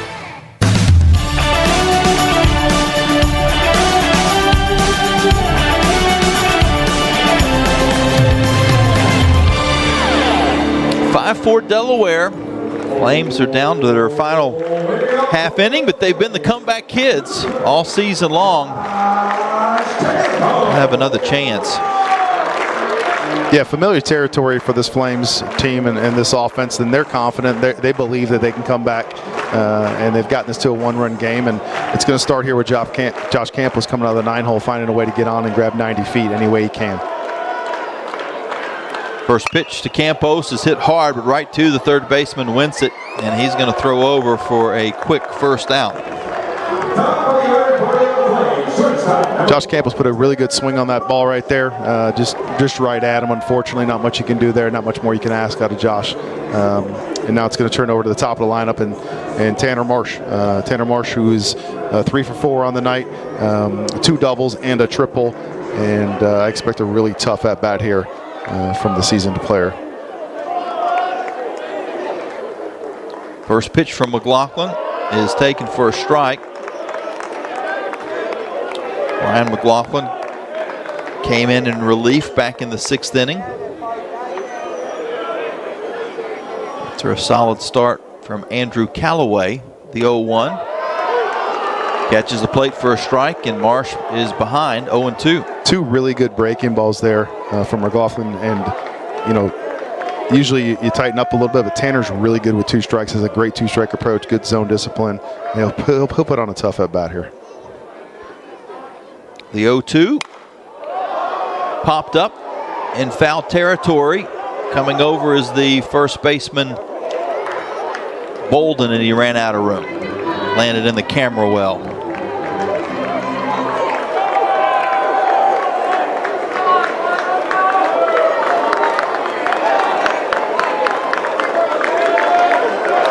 Nobody on, 1 out.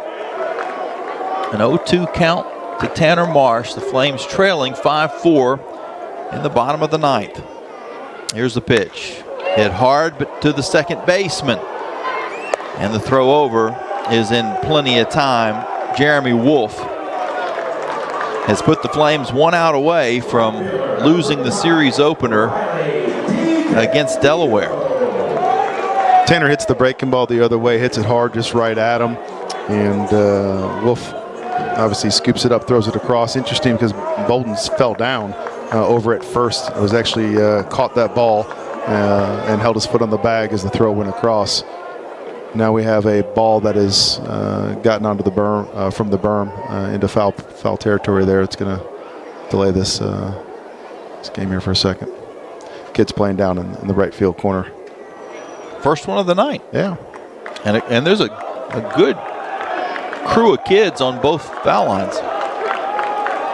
That is definitely the under. DeCandido with 2 outs. First pitch to him is in the dirt. Yeah, DeCandido has had a rough night. He's 0 for 4 with 3 strikeouts, but there's no better time to break out than right here, right now, and put a good swing into something. The 1-0 down the middle for a strike. 1 ball and 1 strike.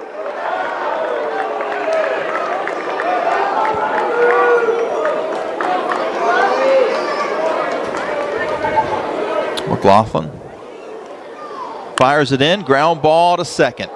Played perfectly by Wolf. He throws over, and Delaware steals game 1 from the Flames on their home turf.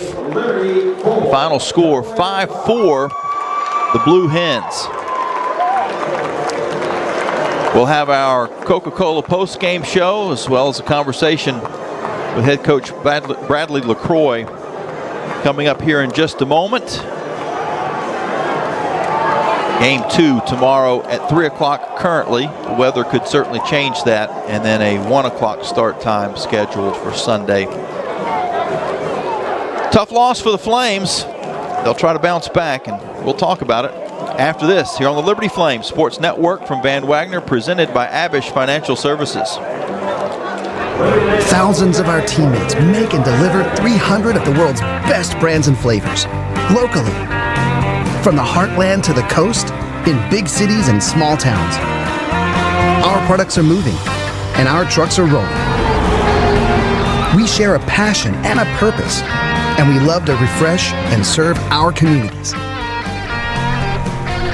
We are Coca-Cola Consolidated, your local bottler. Move those coffee chains, Flames fans, and go local. Central Virginia's own Ironclad Coffee Roasters and Baking Company is the premier coffee partner of Liberty Athletics. Pay them a visit at one of their cafes in the Richmond area or at the Richmond International Airport. They'll also ship their specialty grade coffee straight to your door.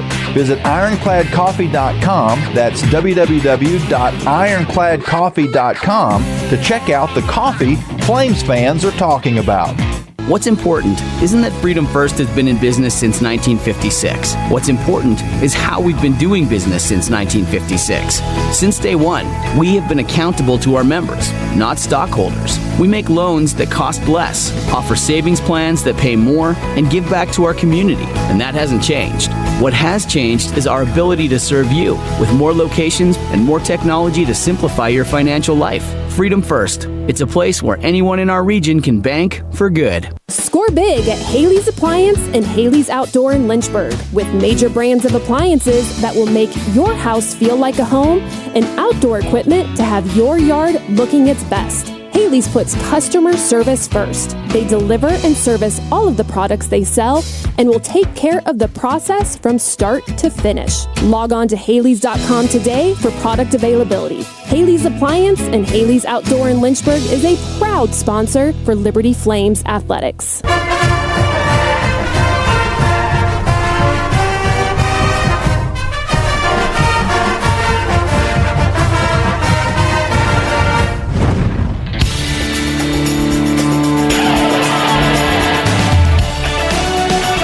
You've been listening to Liberty Baseball from Van Wagner on the Liberty Flames Sports Network, presented by Abish Financial Services. Time now for the Coca-Cola 10th Inning Show.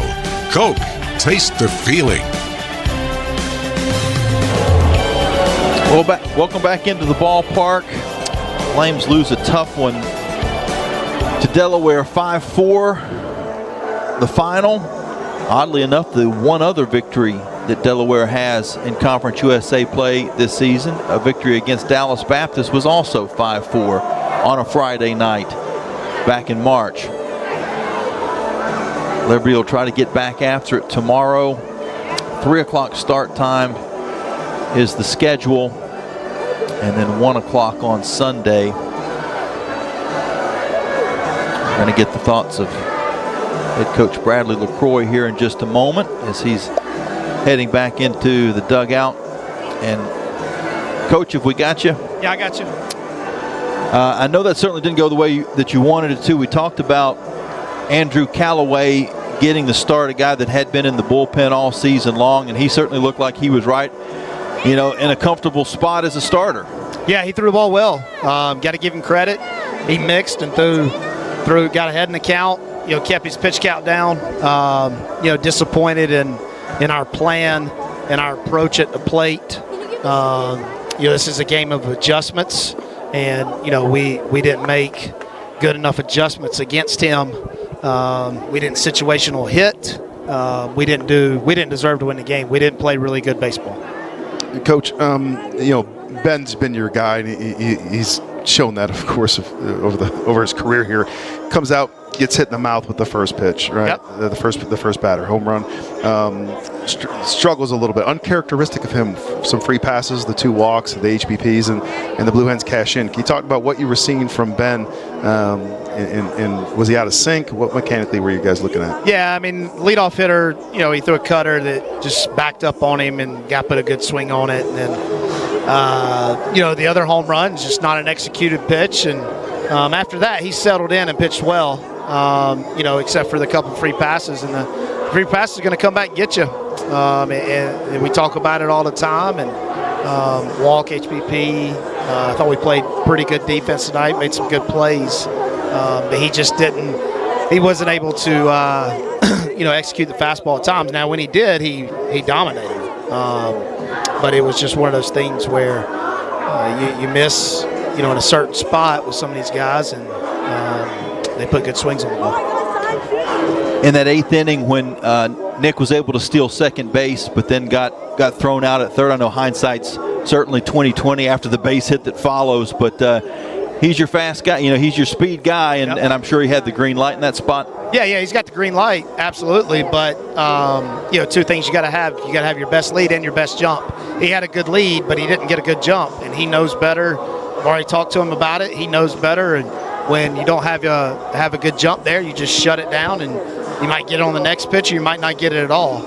And of course, he gets thrown out. Then next pitch landed singles. But that's kind of the things we did tonight. Was we didn't play smart situational execution baseball, and it came back to get us. Coach, even though I know offensively there were some missed opportunities, and I know you addressed those with your club, Tanner Marsh seeing the ball so well. Double, triple, double, plus defender and making great plays, double play, timely double plays. Can you just talk about what he does for you guys? Yeah, we had a great approach. The lefty was kind of thumbing us, pitching us backwards, and you got to have a good opposite field gap approach off him. And then right on right breaking balls too, and he just what he can do that other guys have to be able to do, and we got to continue to work with him is you got to make adjustments from at bat to at bat, and he can do that. The great ones can do it pitch by pitch, which he can do right now. He's in a great place, and he's having obviously a great season for us. Coach, tough loss, but the great thing about baseball is you don't have to wait 24 hours to get a chance to right the ship. That's right. We gotta learn from this one. Get some rest, and then we'll get back at it tomorrow. Coach, we appreciate your time. Okay, thank you. That was head coach Bradley LaCroix. Flames fall here against Delaware by a final score of 5-4. And Ryan, if you had to, we talked to Coach about some of the kind of the keys to the loss, but I ask you, what are the keys to the bounce back as far as between now and tomorrow afternoon when you get back out there? Yeah, I mean, when you look at this game going in, you got Ben Blair, one of the best, not only in the conference, but in the country. And its strikeout to walk ratio is absurd. And he struggled with a little bit of command, and the Blue Hens cashed in. I mean, 2 walks in HBP is a lot of free passes for Ben Blair. And Callaway on the other side, first career start, you don't think he's going to settle in and do what he did. He did a tremendous job, 5 2/3 of one-run baseball with no free passes. So as a coach, you talk about the things, you quickly address the things that you guys did well and what you didn't do well, right? Didn't situationally execute some offensive situations, and then challenge the running game at the right time to get yourself into second. Didn't challenge at the right time to get caught at third there, which was the potential tying run. So you address those things. You tell your team, hey, we got to be better in these situations. Got to be better at making adjustments and making them quickly. And you got to reset, and you get a chance tomorrow to come out and do it and try to get this series tied back up quickly. I saw as Coach LaCroix was walking around a bit now, talking over with the Delaware folks, was also talking with the grounds crew, because weather could be a factor now the rest of the weekend. It didn't seem like Sunday was going to be in play, but now that we take a look at the forecast, it's actually maybe a better chance of rain early in the day on Sunday than even what we thought the rain chance was going to be tomorrow, and there's that kind of uncertainty as to whether the game might get moved up. You might be delayed once you start playing tomorrow. Who knows what's going to happen on Sunday? From a psychological standpoint as a coach, what's your approach? Yeah, and the great thing about me not coaching is I don't have to look at the weather every single day and every single minute. Those decisions are tough. But the good news is you have a turf field, you have a beautiful facility, and so you can take a lot of rain and get back to play quickly. So, you're going to take a look at the weather. You're going to check it frequently. You're going to try to make the best decision to give yourself a chance to get this series completed, whether that is try to squeeze in a second game tomorrow or let it play out. That's something to be determined. Coach LaCroix and the grounds crew will get together and try to figure out the best plan. Well, you mentioned Tanner Marsh with Coach LaCroix, and he is our Thompson Brooks Insurance Player of the Game. And we will have a few more odds and ends to clean up here in just a moment. We'll take a look around Conference USA as well one last time and get you the final line from this game as well. The final score, 5-4, Delaware with the victory over Liberty here on the Liberty Flames Sports Network from Van Wagner, presented by Abish Financial Services. The Liberty Flames thank Segra for their support. Segra collaborates with companies to offer business-only, carrier-grade connectivity, cybersecurity, voice and cloud solutions tailored to meet their diverse needs. Segra offers these solutions across a fiber network that spans 28 states in the U.S. and is headquartered in Charlotte, North Carolina.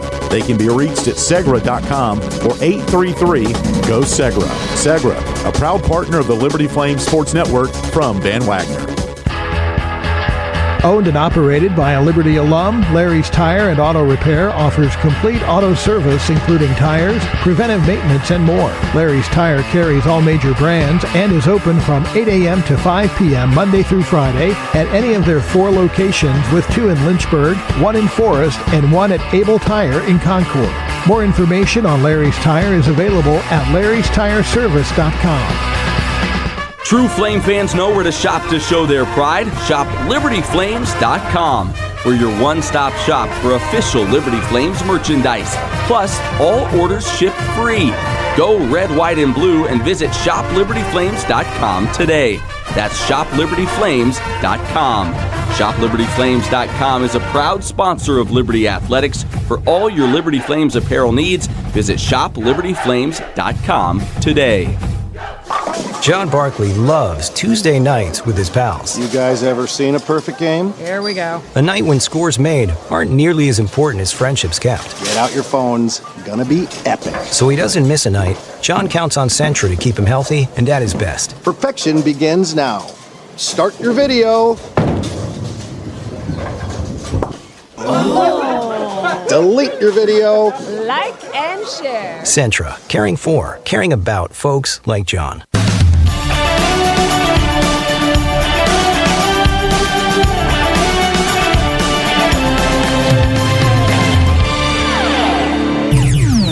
been listening to Flames Baseball. Now we're taking you home with the Coca-Cola 10th Inning Show from Van Wagner on the Liberty Flames Sports Network, presented by Abish Financial Services.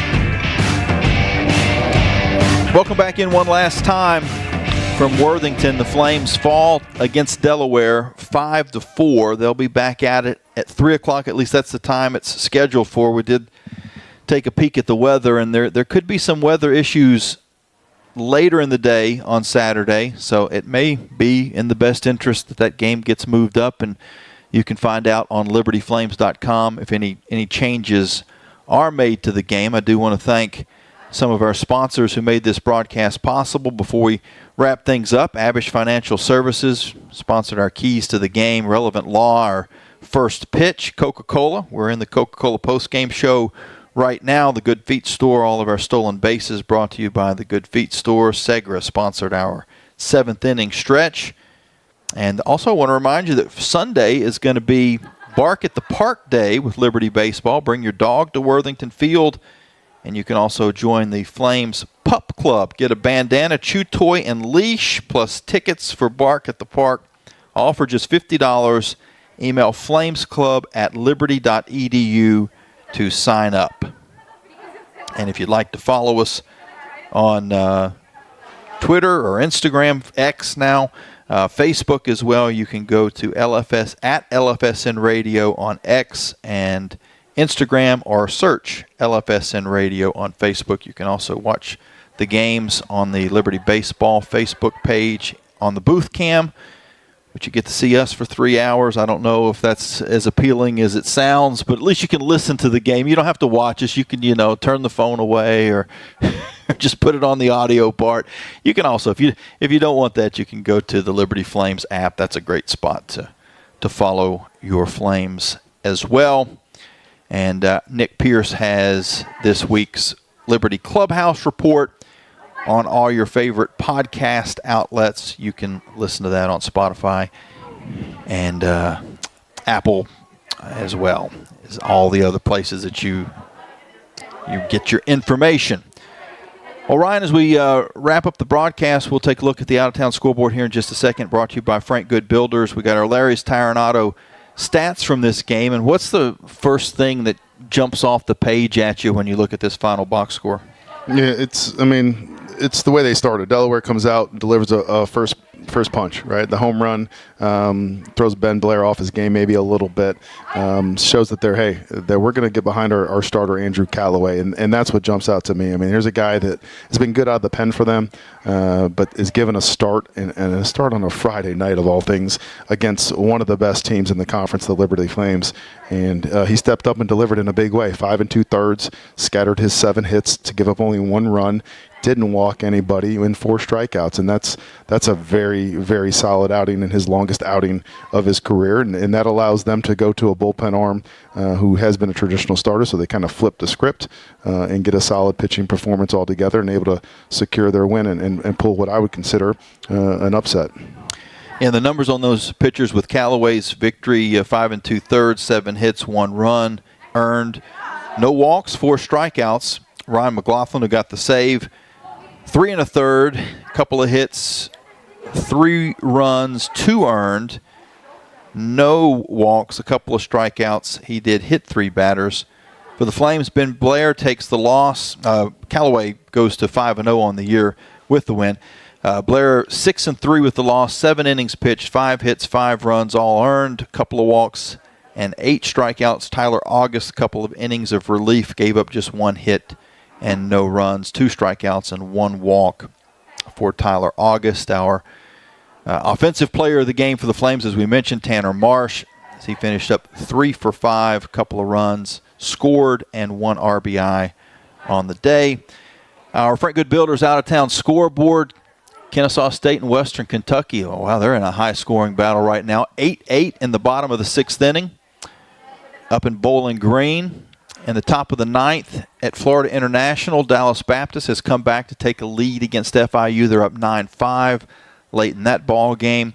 Louisiana Tech, they're leading Missouri State 7-2, so that's a positive in the standings. Of course, you're more concerned about winning your games than scoreboard watching and hoping for losses, but Missouri State ahead of the Flames with a loss, or well, I shouldn't say that. A lot of ball game left, but they're trailing 7-2 in the 6th. New Mexico State also leading Jack State 3-1 in the bottom of the 5th inning. So other than the Flames game, everything else on the scoreboard looks good, but you got to win your game before you start worrying about everybody else. Sam Houston up on Middle Tennessee 1-0 in the 4th as well. That'll look around Conference USA, and it's a fun time of year. There's a lot to play for, and be anxious to see how the Flames bounce back tomorrow from this tough loss.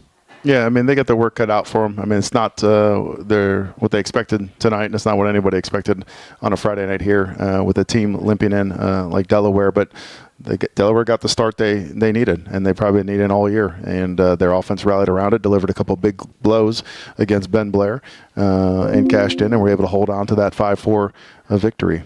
So it's not a great night for the Flames, but they'll get an opportunity here, like you mentioned, less than 24 hours to turn around and try to right the ship and get this series tied up 1-1 as quick as possible. And to your point, the good news is the conference has got a couple possible upsets brewing with the New Mexico State-Jacksonville State game, and then you got a good series there, of course, in Louisiana Tech, Missouri State, with Louisiana Tech up in that one late. One last question for you: If you're Coach Mamula, how do you keep your team at this point from just being content that they got this Friday night win on the road when they've only got one win in conference play? You know what? Mathematically, I don't know. What their chances are of fighting for a postseason spot. The 9 teams get in. There's probably still a mathematical possibility, and the fact that your team is able to get a midweek win and then come in here to a very difficult place to play against a team that is hot in Liberty. And you upset them on a Friday night. I mean, vibes are going to be high. Your team's almost got a what do we have to lose mentality. And so that's dangerous, right? I mean, let's let it all out there. We got really nobody expecting us to win, so it takes a ton of pressure off you. And sometimes that frees up a team to go play really good baseball. So not a great situation to be in if you're Liberty to have a team like that steal one from you on a Friday night. But you can right the ship again tomorrow and tie the series up quickly and try to take care of business, and win the series. Great analysis. Thanks as always for the color commentary in today's game. We'll do it again tomorrow. All right, Jamie. Appreciate it. That was Ryan Mount. I'm Jamie Hall, filling in for Nick Pierce tonight, who is across the way on TV. Also want to thank our engineers for their help getting us on today. And thank you for listening, whether it was on Facebook Live or YouTube, the app, the website. We certainly appreciate you spending your Friday evening with us. And if there's any weather changes, you can find those at libertyflames.com. But as of right now, we're scheduled for a 3:05 start tomorrow afternoon in the second game of this series against Delaware. Again, Liberty falls in Game 1, 5-4. Until tomorrow, this is Jamie Hall saying so long and God bless.